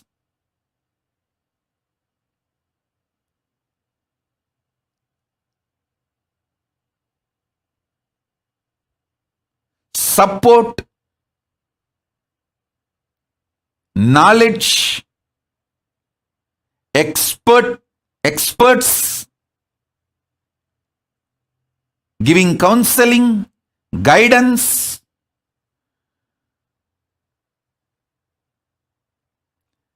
When couples have problems, there should not be divorce courts. There should be completion courts where people are supported and helped.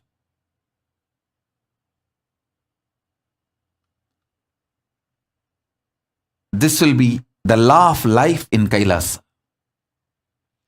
Working from individual integrity to collective integrity is Kailasa.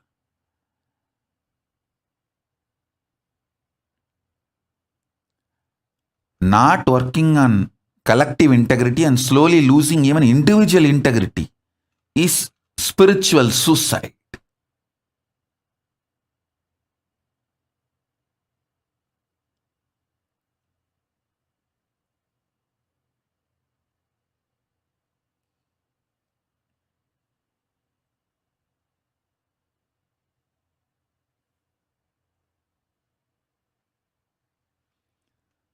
So I have presented so many truths. Listen to this satsang. In the next satsang, I wanted to present few more facts and then organize the whole thing and present how the collective integrity helps you not to get destroyed but to get rejuvenated during this pralaya, during this pandemic. In every level. In your business, in your health, in your mental wealth. Mental health. I'm using two words, mental health and mental wealth. Mental health is being happy. Mental wealth is ability to be creative. Listen, just listen. See my example. It's now 3 years over. I have withdrawn myself from the humanity. Sitting just in one room, day and night. Now pandemic and this lockdown has taught you all how difficult to sit in one place. How your body and mind is melting down and collapsing. Of course, not for my disciples. My disciples know the signs. I am telling ordinary people. For ordinary people, how difficult it is to sit in one place. Last 3 years, I am just sitting in one room, literally. Only the 2-digit number of people I have seen in last 3 years. Listen, I am repeating. Only the 2-digit number of people I have seen in last 3 years.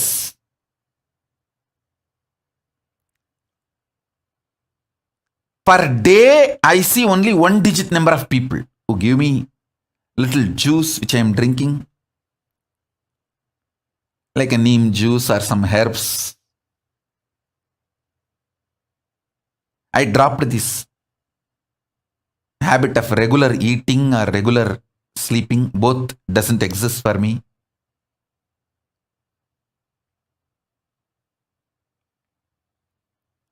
Sitting in one room, no food, no sleep, no people.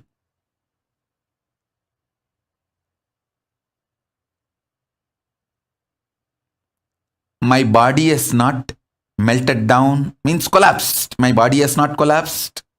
It has only become healthy. ஊனினை உருக்கி உள்ளொளி பெருக்கி. My whole system has become so healthy, alive. 100 times healthier than earlier it was. Of course, even the question of mental collapse does not exist. Not only neither my mind collapsed, it is so alive, active, creative, manifesting all the great gifts of Kailasa to all of you. Consciousness becomes so powerful.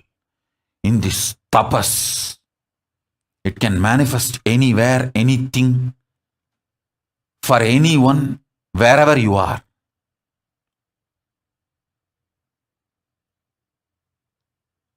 All the best things have happened just because I know the science of how to rejuvenate myself without getting destroyed in this pralaya.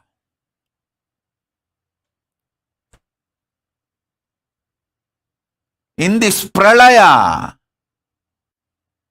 great deluge, if you get destroyed, you are fool, stupid. Your ideas about yourself and life, everything is wrong. Instead of getting destroyed, if you get rejuvenated, you are right. Everything you have about you, you know about you, life, everything is right. Right things get rejuvenated, wrong things get destroyed in this pralaya.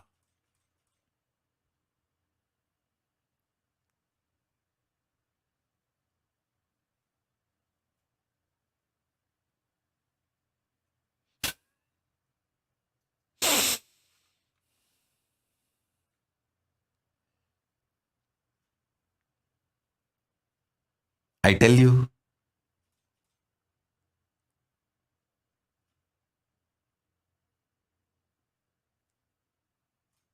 all the strategies I use in my life is absolutely cosmic law centered.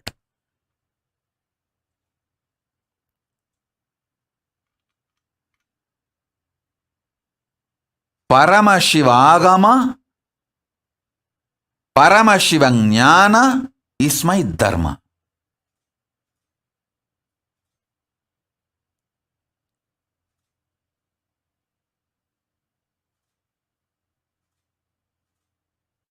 I am absolutely dharmic.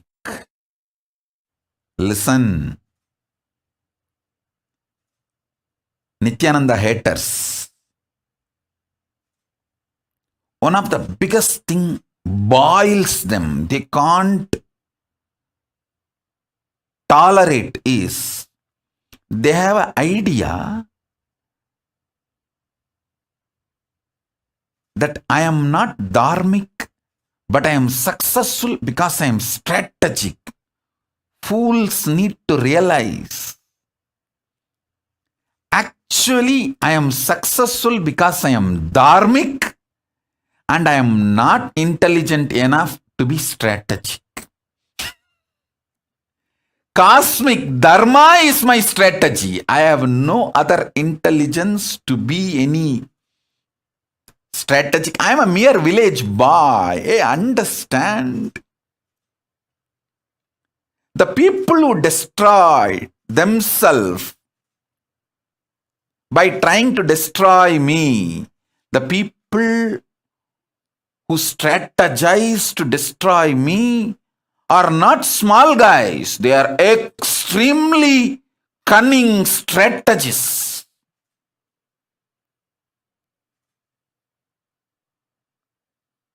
Extremely cunning strategists. Worse than Saguni. And I am not that savvy politically or strategically. I am successful because cosmic dharma is my dharma. Cosmic dharma is my strategy. There is no other strategy. Listen.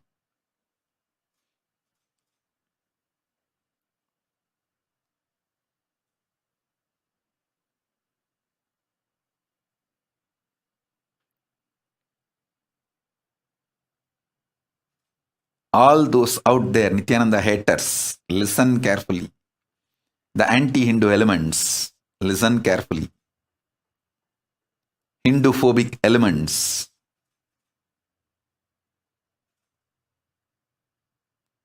Missionary militants and militant missionaries. Listen carefully. I am successful because cosmic dharma is my strategy.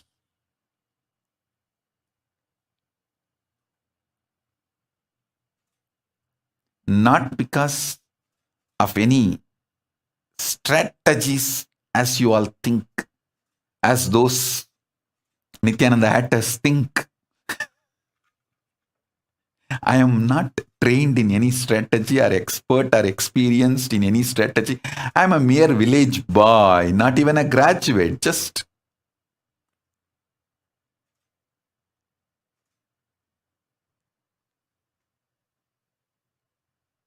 uneducated as per the Western standard.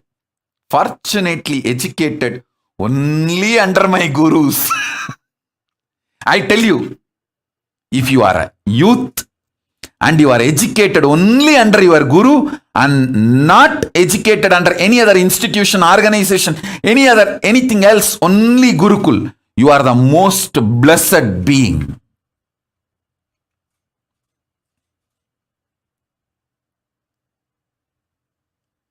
If you are a Gurukul kid and you are part of my KAILASA, celebrate your existence. Celebrate your existence. Soon world will realize you guys are the best beings because cosmic dharma will be your strategy.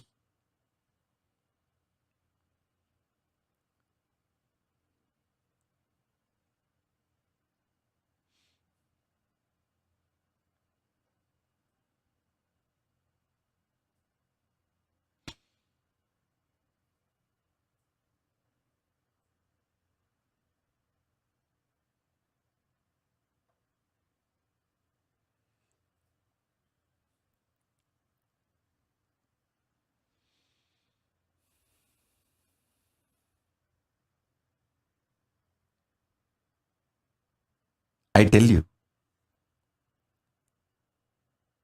the people who tried to destroy me and my Sangha, different gangs, different groups, various vested interest groups,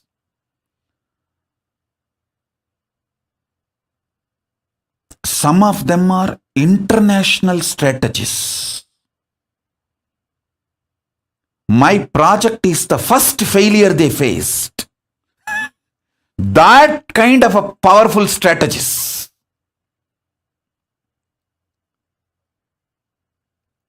Whether in the media level or political level or strategy to coordinate all this. In multiple levels, these multiple gangs, mafias, terrorist gang, which tried to eliminate me and my mission, they are international strategists, very powerful people. As I said, their first failure is the war they waged against me. This is the first war they failed. That kind of a strategist. How I won against all of them? Because it's a simple truth. Paramashiva is with me. I am with Paramashiva. I just do what my gurus taught me and what my gurus are guiding me. My gurus continue to give me the cosmic dharma as my strategy, and they are continuing to guide me and manifest through me. That's all. Too simple. I was educated in Gurukul.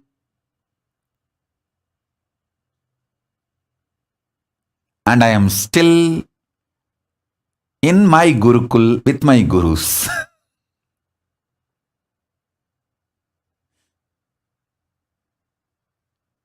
I am extremely devoted to my gurus and I feel proud about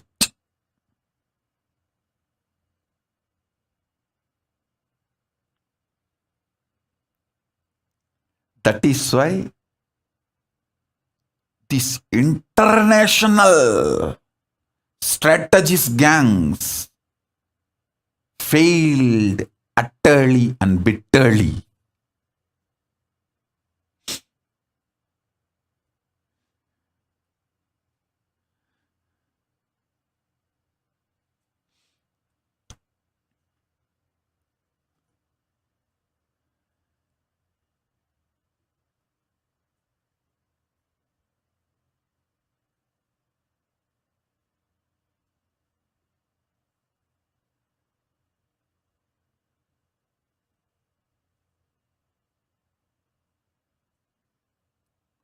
Everything my Gurukul taught me is treading and retreading. Everything the ordinary school teaches to human beings in the so-called modern education is tiring and retiring.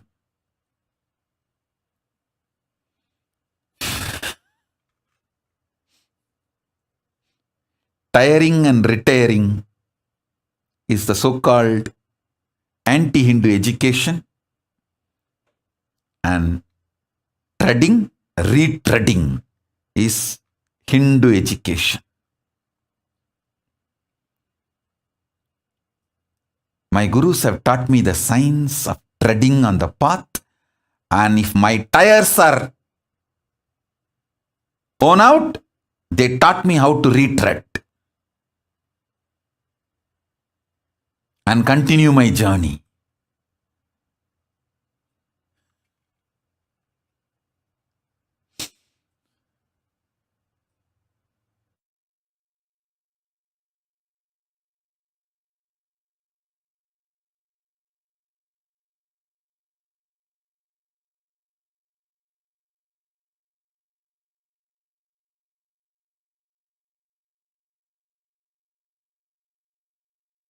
I'll give you more revelations,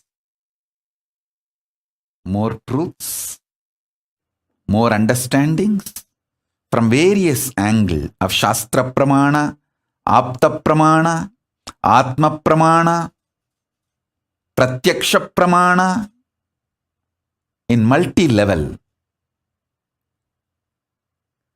and Sakshi Pramanas in multi-level, to help you all to understand how the collective integrity, when you work towards collective integrity, you get rejuvenated, not get destroyed in this whole pralaya, and you become life positive intensely.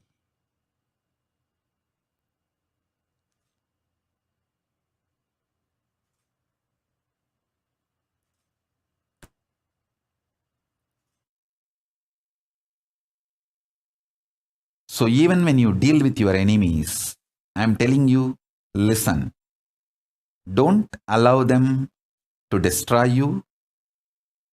Don't allow the anger and vengeance and reactionary pattern to be triggered by them. Don't allow the poison they dump on you to go inside you. Same way, don't even name them. Like Alahala sitting in the neck, throat of Paramashiva. Neither it goes inside and kills Paramashiva. Forget about killing Paramashiva. How can you kill? No. Nor it goes out and kills others, and it does not even come out through his tongue. It is just stuck and sealed.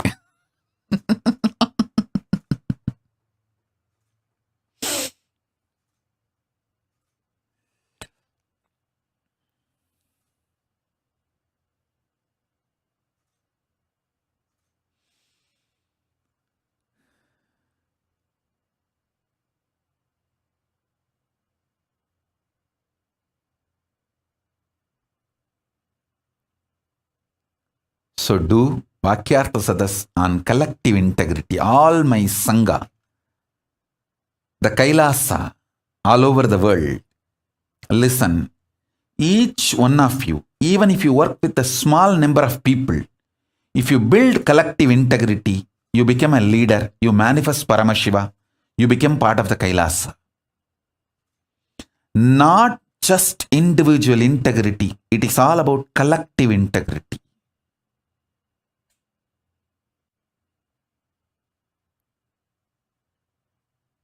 Work on it.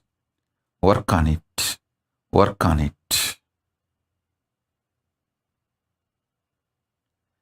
First, make people understand collective integrity should be law of life.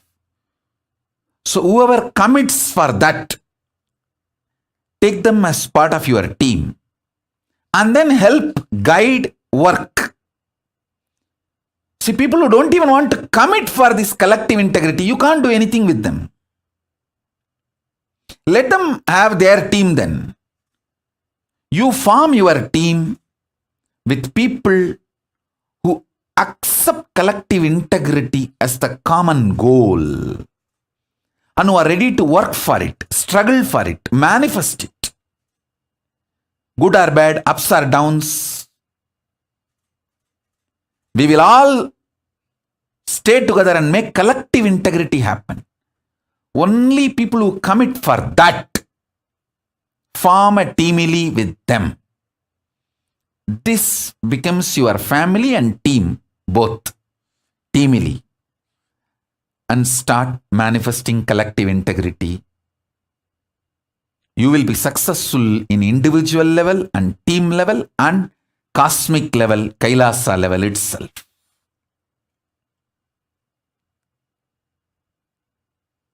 So, in further satsangs, I'll reveal more details.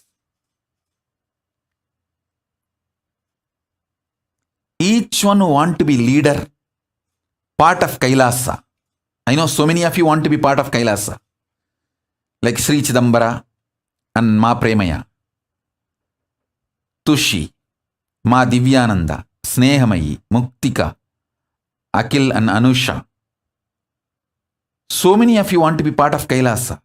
All of you start building your teamily now as people who want to commit that collective integrity is their life. Ups or downs, good or bad, right or wrong, they are going to be together and make collective integrity happen.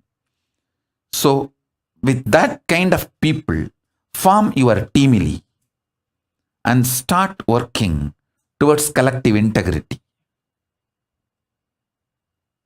You will be successful, your team will be successful, you will make Kailasa successful. This is the instruction for everyone. Pushpan Saras Murugai, everyone. People whom I named or not named, all. So with this, I bless you all. Let's all be integrated, collectively integrated, radiate. Integrity and collective integrity, authenticity, responsibility, enriching, causing, living, Paramadvaitam, Shuddhadvaita Saivam, the state, space, powers, being, superconsciousness, and Kailasa of Paramashiva, Paramashivoham, Om Nithyananda Paramashivoham. The eternal bliss, Nithyananda. Thank you. Be blissful.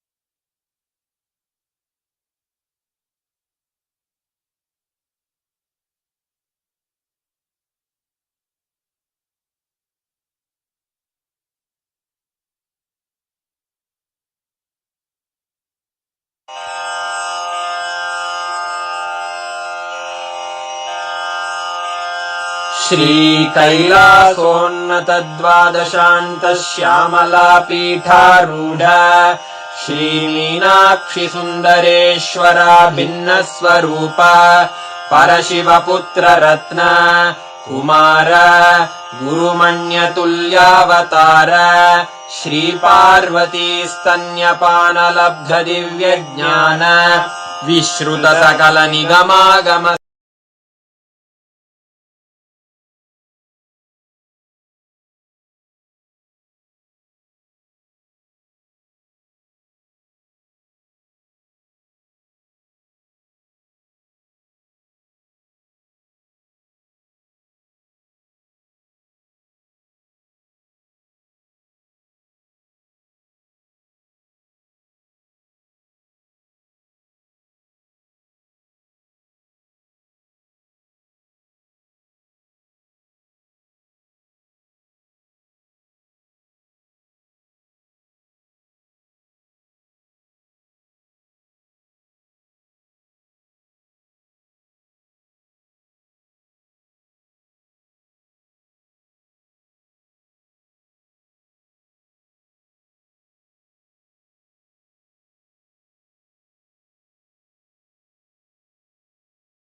Nithyanandam, Jnanapatiti Manyo, under the guidance of Supreme Pontiff of Hinduism, Jagadguru Mahasannidhanam, His Divine Holiness, Bhagwan Nithyananda Paramashivam.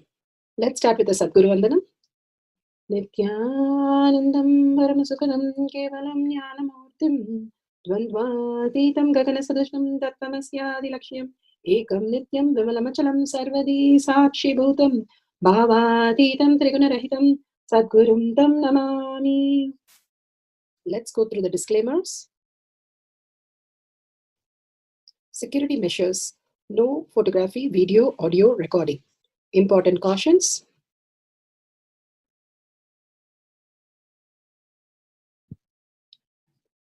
Please be aware of the important cautions.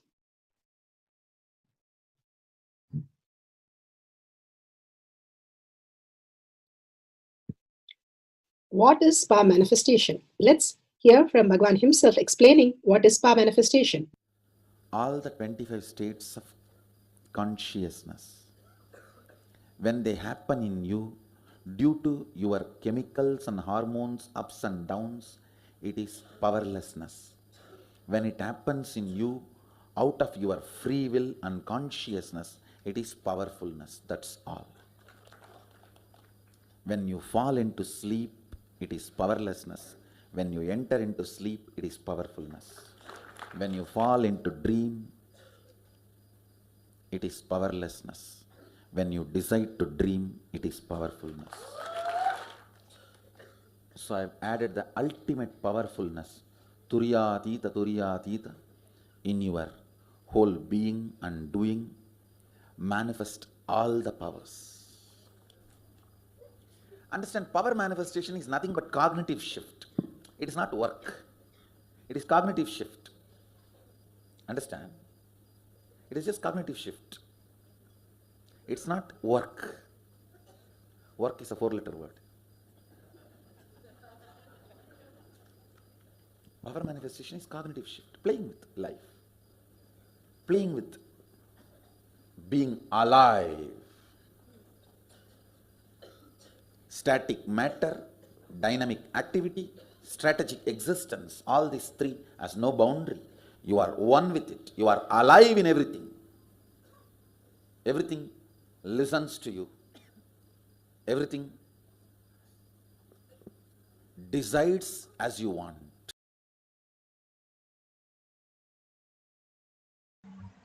Beautifully, Bhagwan explained what is power manifestation. Everything decides as you want. You becoming Kalpatru of your life. You becoming new species, consciousness, collective integrity. consciousness, conscious sovereignty as your reality. It's a science because millions have experienced that, and each one of you can experience that. Science of our manifestation is authentic, time-tested, scientific, and foolproof. The pramanas are listed here. Pramanas for giving us the cognitive shift from what we understand with the mind, logical thinking, with self-doubt, self-denial, self-hatred, to the superconscious space of manifesting the powers. For the power of clairvoyance, Shastra Pramana, the eternal unchangeable truth revealed in the source scriptures as Vedas and Agamas. Apta Pramana, the experience and the results of the Aptas. Aptas are the Rishis, Munis, Ganas, Nainamas, Alvars, Siddhas, Emperors, Grahasthas, all were manifesting all the powers of Paramashiva. Millions of them were authority of Hinduism. Atma Pramana, account of His Divine Holiness Bhagavan Nithyananda Paramashivam, this millennium's avatar's personal experience of power manifestation. Bhagavan plays the Leela to showcase to the world how cognitive shift can manifest as powers, as superconscious breakthrough. Shakshi Pramana, the experience of the millions of disciple, devotees, followers initiated by Bhagavan into the science of power manifestation, manifesting all the powers of Paramashiva. Bhagavan beautifully says, whoever comes to the Kailash courtyard, he himself will be there like a Garbha Mandir, where they feel the Shaktipada, Shaktinipada, the oneness, simply can manifest all their desires as auspiciousness, abundance, bliss, healing, and much more. Pratyaksha Pramana, the scientific study measuring the effect of being in the enlightened state. Bhagavan Paramashiva has beautifully given us all the pramanas for us to understand the greater science and greater reality. Paramashiva is real, consciousness is real. For the power of clairvoyance, the scriptural reference is from Shiva Samhita 5.8384. The energy field.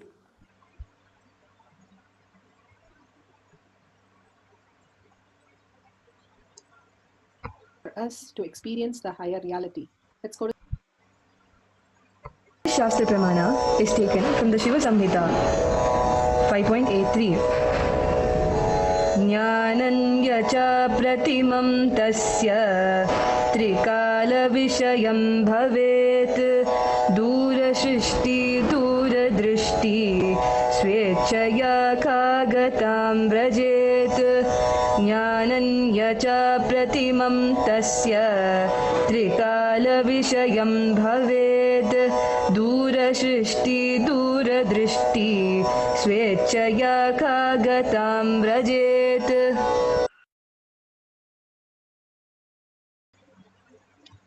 Bhagavan beautifully says, he gets immeasurable experiential knowledge, knows the past, present, future time, has Dura Drishti and Dura Shrishti, where he can see something beyond his sight, what we understand as just the distance that we measure, how much we can see, 7 times our height if it is measured, and if you're able to see clearly, and if you're able to smell clearly, and feel clearly, or taste clearly, then you have the power of clairvoyance.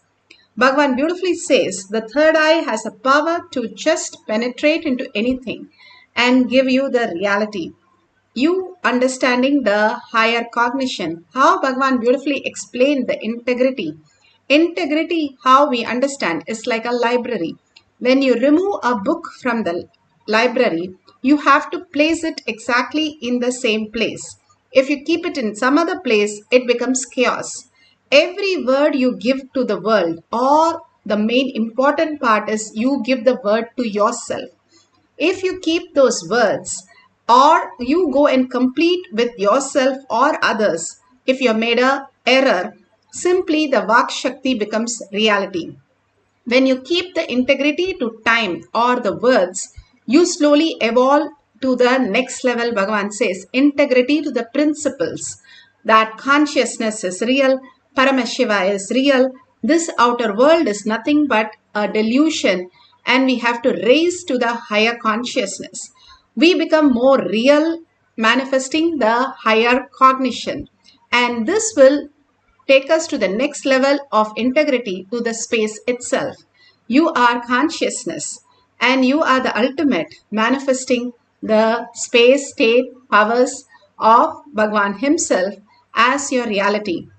That is what Bhagwan beautifully says here. Omniscience. You are present everywhere and you can just download anything. You can become as light as a feather and fly across in the air.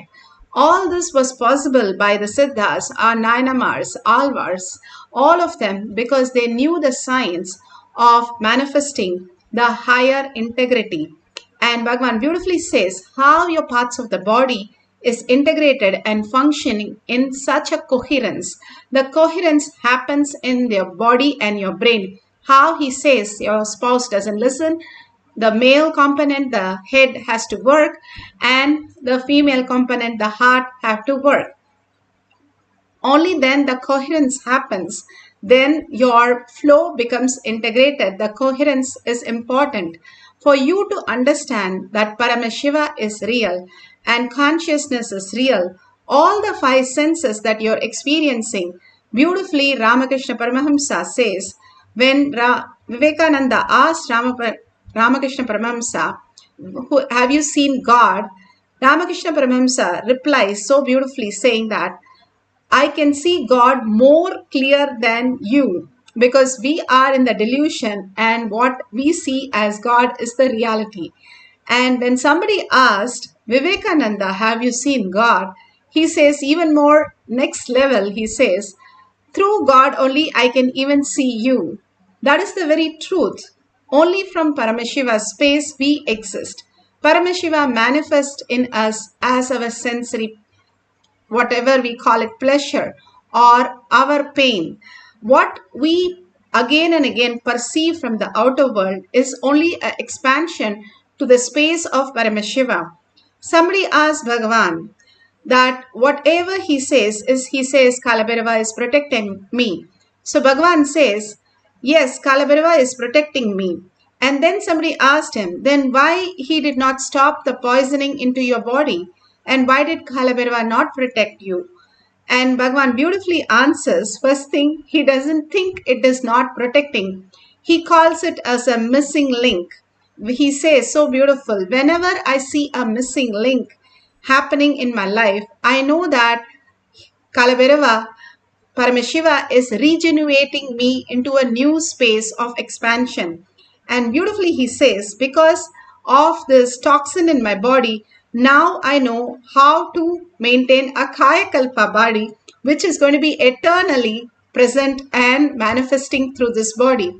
So beautiful that Bhagavan sees in everything, including his own body, taking the poison is only auspiciousness and abundance. How Shiva held the poison in his throat, Bhagavan beautifully explained that how the collective integrity was held when Shiva held the poison in his throat, not digest it or hurt his body, nor keep it outside for anyone to hurt, but simply take the whole thing and expand to the next level. Same way, all the expansion happens when we are ready to surrender, forgive, and let go and start working on collective integrity. That brings the coherence of how we exist. Everybody is a reflection of each one of us. Like how Bhagavan says, if you go to the mirror, you adjust yourself based on the mirror. Same way, your identities are formed based on what you see outside. When once Ramana Maharshi was asked that he was meditating in a deep silence and suddenly a person who was Annamalai Swami, he came inside and suddenly he broke the silence and started talking about the building. And when Ramana Maharshi was asked, why did you break the silence? He said, when you all were in silence, simply my body became silent. When Annamalai Swami came in, he had so many questions about the building. I had to answer everything as though he has to answer. He is the one who's manifesting the whole thing. All the Leela they play to tell us the outer world creates the identity. When you know that outer world is not going to disturb you, all the identity is what you're carrying will not disturb, you are not clutched to that, you can see that Paramashiva is working through each of the identity, manifesting all the powers of Paramashiva. Apta Pramana. Apta Pramana for the power of clairvoyance, finding a person. When Paramahamsa Yogananda was young, he was with Swami, and Swami told him that he wants to meet one of the person, Kedarnath Babu, and he told him to contact him. Then through the third eye, he contacted and told, hey, in 30 minutes he's coming, and now open the door. He's come to the door, and simply the person walked in.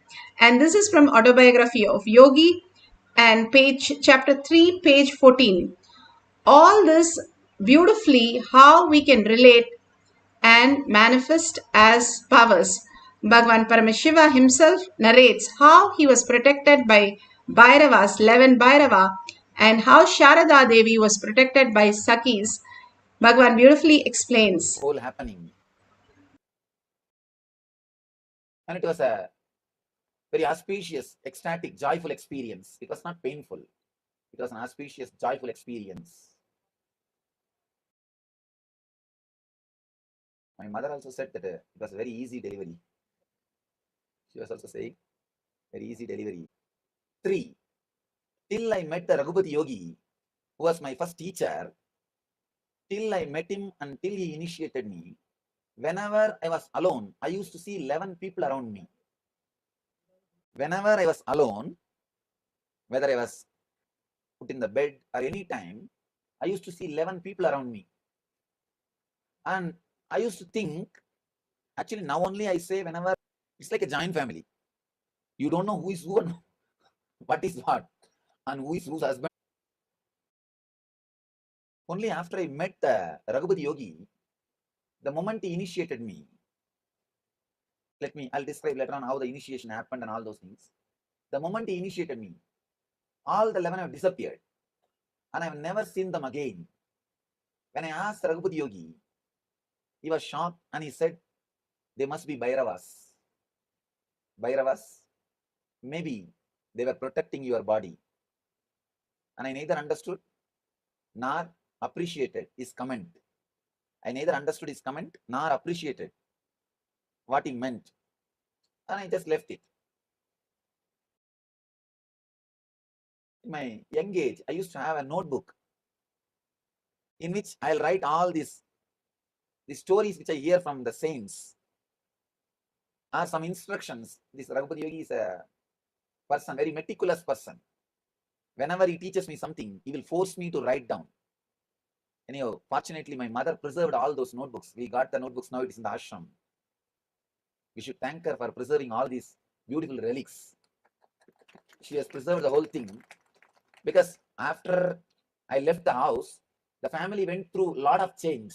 Means the house shifting from place to place. Some 3-4 places they shifted the house. She did not protect the furnitures or all the other things which she had in the house, but she protected all these things very carefully. Actually, in the notebook, I have written in my own hand, maybe around the age of 10 or something, about these 11 Bhairavas also. Before eating, I used to do morning puja. In the puja time, I'll repeat this, all the God's names. In that, I used to repeat these 11 Bhairavas names. Because this Raghupati Yogi said, later on when I read Sharada Devi's life, I realized Sharada Devi was also protected by 8 Sakis of Devi when she was a baby.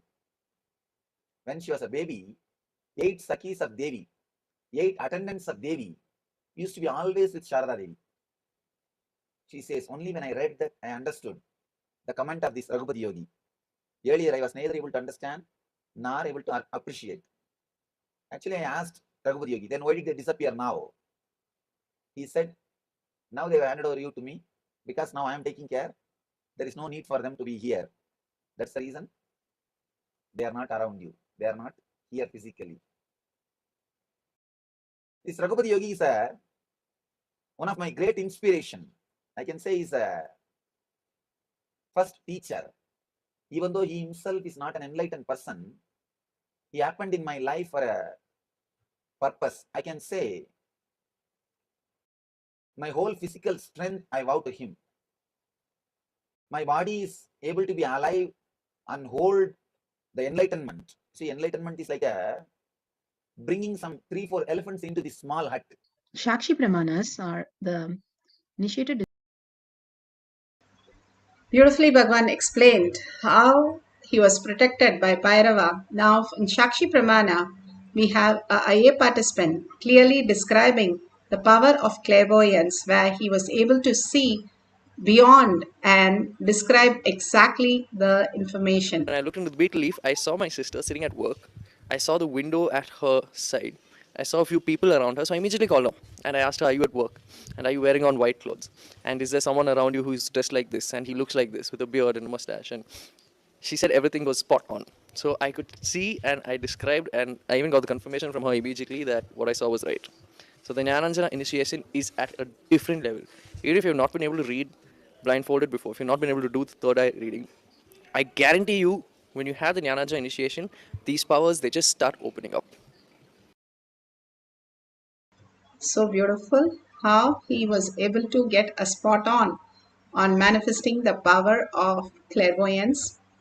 Here we can write about the persons of, for example, if you don't know the person, you can describe it, or you can tell the person that you're going to find the relative of them, or even them, where they are sitting, what color dress they are wearing, or what they are eating. With all your five senses, whatever you are able to perceive beyond a distance of at least 7 times your height. And if you can perceive that and write whatever Paramashiva shows, at the end of the session, we can verify with your partner if all are authentically correct. Now let's sit straight with the head, neck and spine in a straight line to experience the Nirvikalpa Samadhi and manifest the powers of Paramashiva. Bring your integrity, listening to your third eye.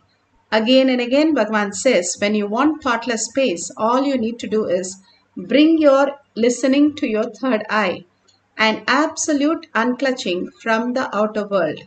Unclutching or complete completion, how Bhagavan said, it's a whole, you just laugh at your all the things in the past and complete with it because it makes no sense.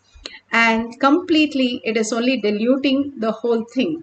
When you do not give any importance to it, it just disappears.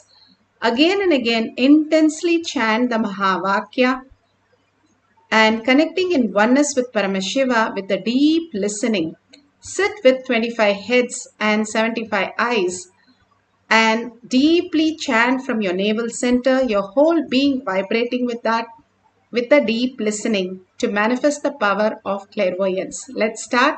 Collectively, all of us, collective integrity, chanting raises the frequency all over the world, manifesting the power of clairvoyance. Nithyananda Paramashivoham. Om Nithyananda Paramashivoham. Om Nithyananda Paramashivoham. Om Nithyananda Paramashivoham. Om Nithyananda Paramashivoham. Om Nithyananda Paramashivoham. Om Nithyananda Paramashivoham.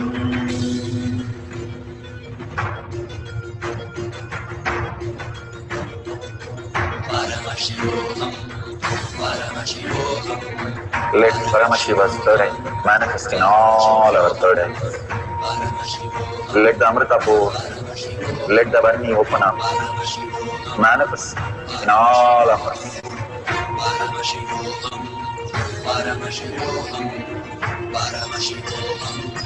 Paramashivoham, Let Paramashivoham overflow, manifest the powers in all our third activities.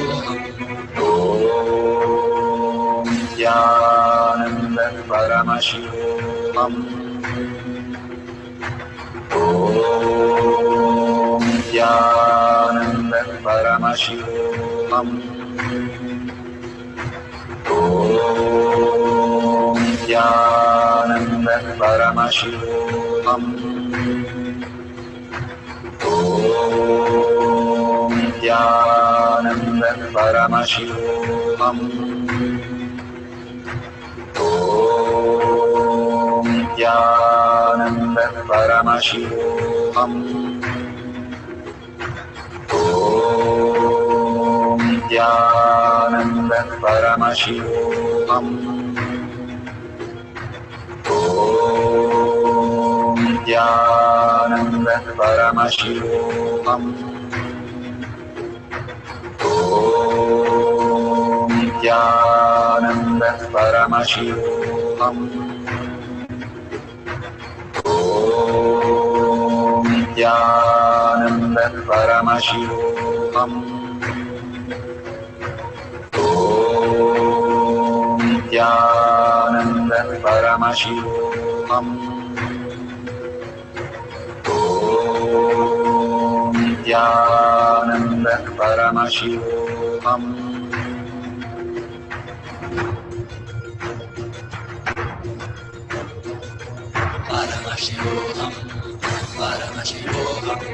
Let Paramashiva's third eye manifest in all our third eyes.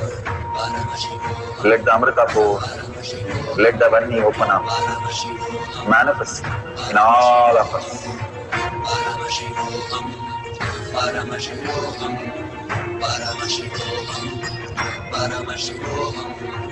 Let Paramashiva overflow, manifest the powers in all our third activities. Om Nithyananda Paramashivoham.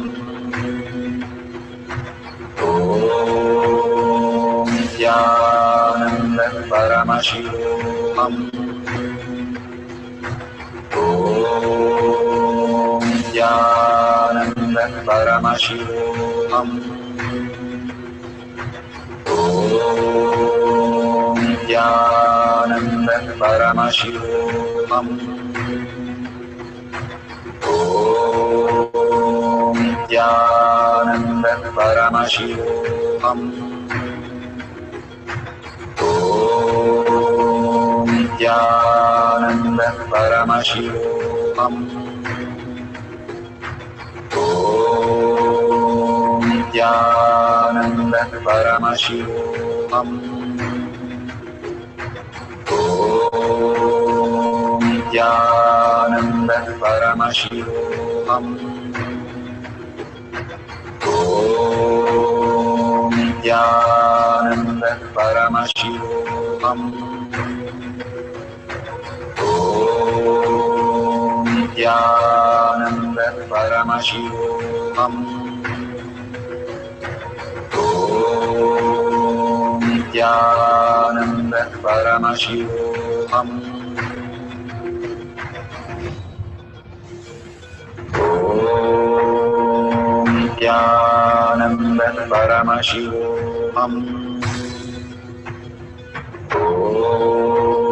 Nithyananda Paramashivoham. Om Nithyananda Paramashivoham. Om Nithyananda Paramashivoham. Om Nithyananda Paramashivoham. Om Nithyananda Paramashivoham. Om Nithyananda Paramashivoham. Om Nithyananda Paramashivoham. Om Paramashivoham.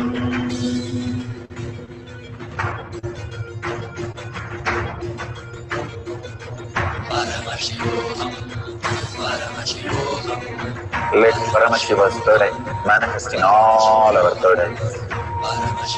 Let the Amrita pour. Let the Vanni open up.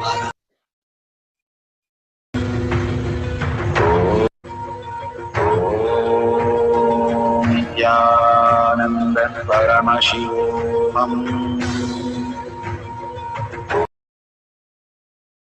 Beautiful.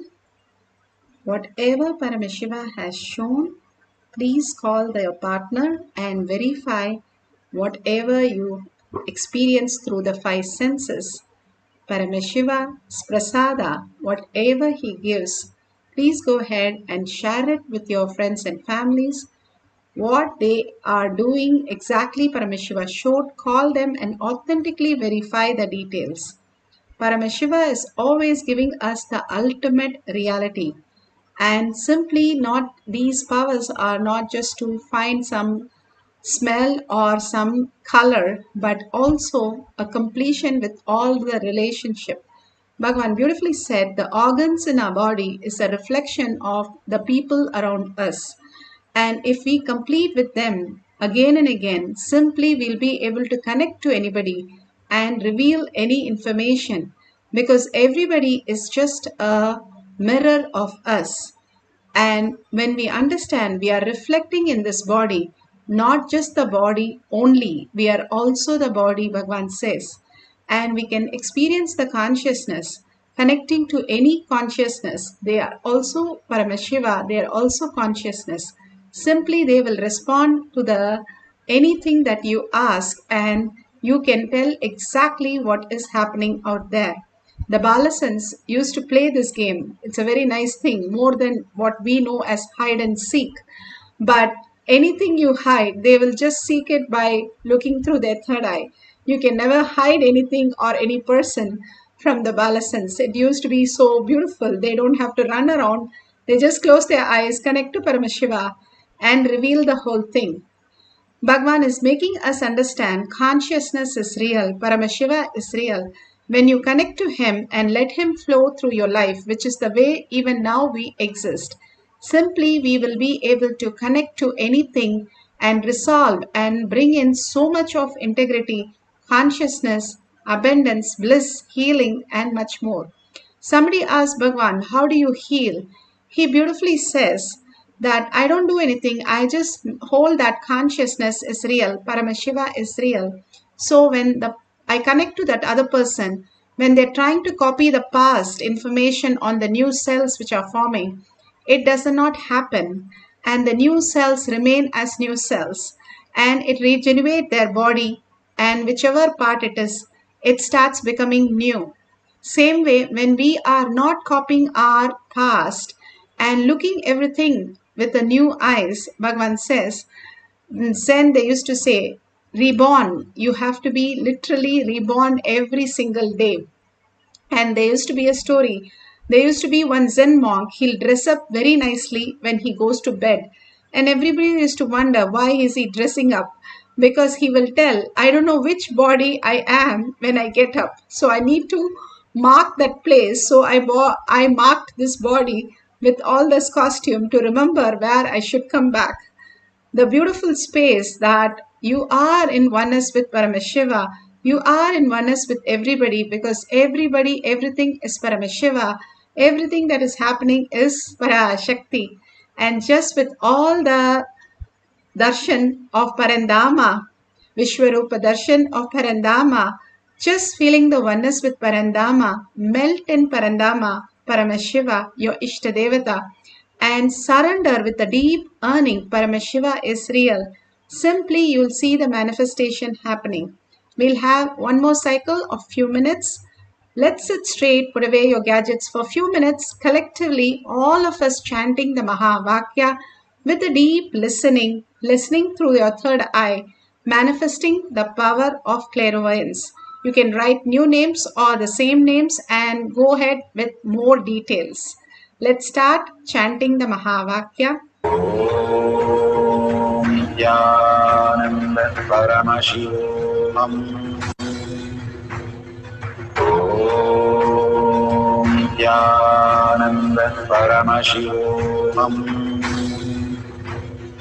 Om Nithyananda Paramashivoham.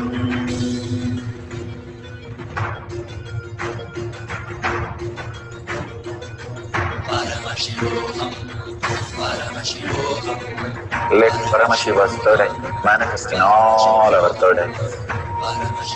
Let the Amritapur, let the Varni open up, manifest in all of us.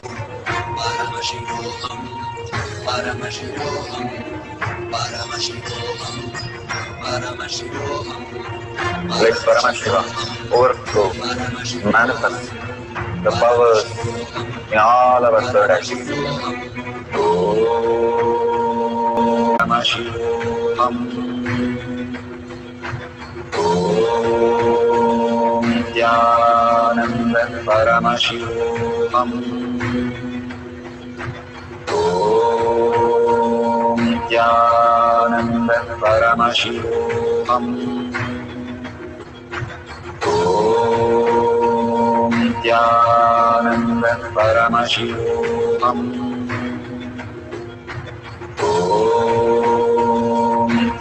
Nithyananda Paramashivoham. Om Nithyananda Paramashivoham.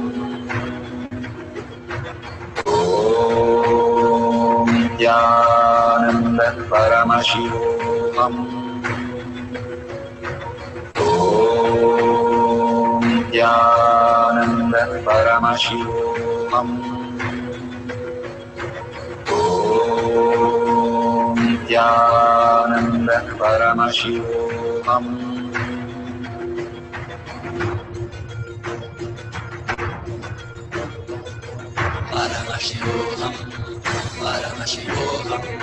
Let Paramashiva's third eye manifest in all our third eyes. Let the Amritapur, let the Varni open up, manifest in all of us.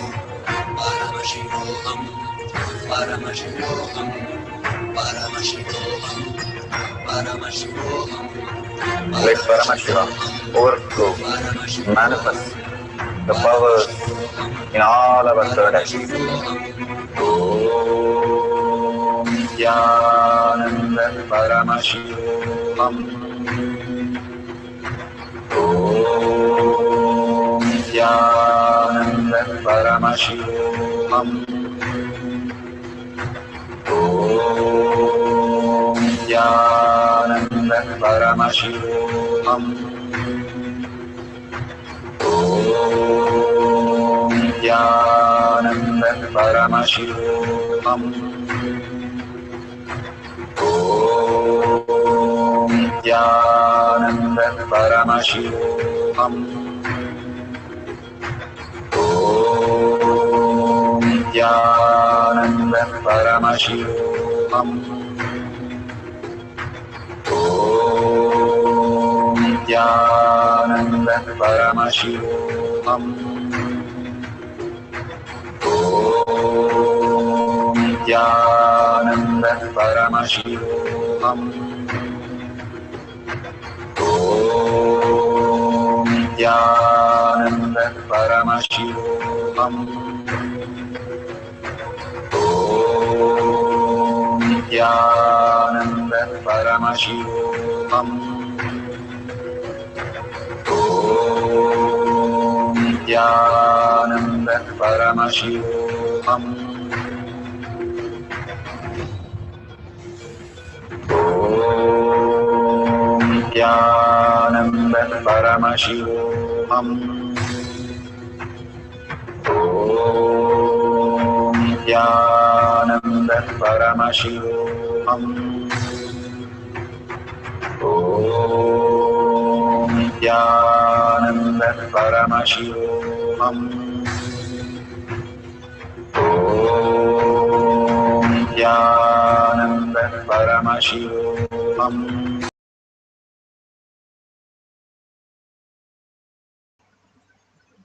Beautiful. Whatever you have received as prasada, please share in tinyurl.com/power manifestation. You can go to Kailash Kotyar Manifesting Power page. You can see how people have shared their experiences. You can like them, view them, comment on them. All these great things again and again, Bhagavan is telling us collective integrity, collective authenticity, collective responsibility, and collective enriching and causing. You go on enriching and causing, simply you will create the Kailasha around you, and the same thought current people will start getting closer and closer to you. With a deep gratitude, surrendering all this powerful cognition, power manifestation to Bhagavan's lotus feet, thanking Bhagavan with a deep gratitude, thanking all of you, all the places, manifesting the powers of Paramashiva, holding the collective integrity, collective consciousness as your reality. With the deep gratitude and earning, Paramashiva is real, holding that powerful cognition. Let's end this session. Before that, you can see the $ in the YouTube. You can offer your gratitude to Paramashiva. Every time when you see Paramashiva, whenever you offer your contribution, you are building your Kailasha. When we go to a shop, how we build, always buy what we like as our brand. Same way, whenever you go to a temple or you see Bhagwan, Bhagwan always say, drop a coin to vote that Paramashiva is real. Paramashiva is real in your life as consciousness. Hold that powerful space and let's end this session with the Purna Mantra. Om Purnamada Purnamidam Purna Purnamudashyate Purnasya Purnamataya Purnamevavashishyate. Om Shanti Shanti Shanti. Hari Om Tat Sat Sarvam Bhagavate Sri Nithyananda Paramashivam Padukarpanamastu. Om Nithyananda. Thank you so much. See you at 6 p.m. in the next session, in the Zoom session. You can log in through eKailasha for more power manifestation. Thank you, Nithyananda.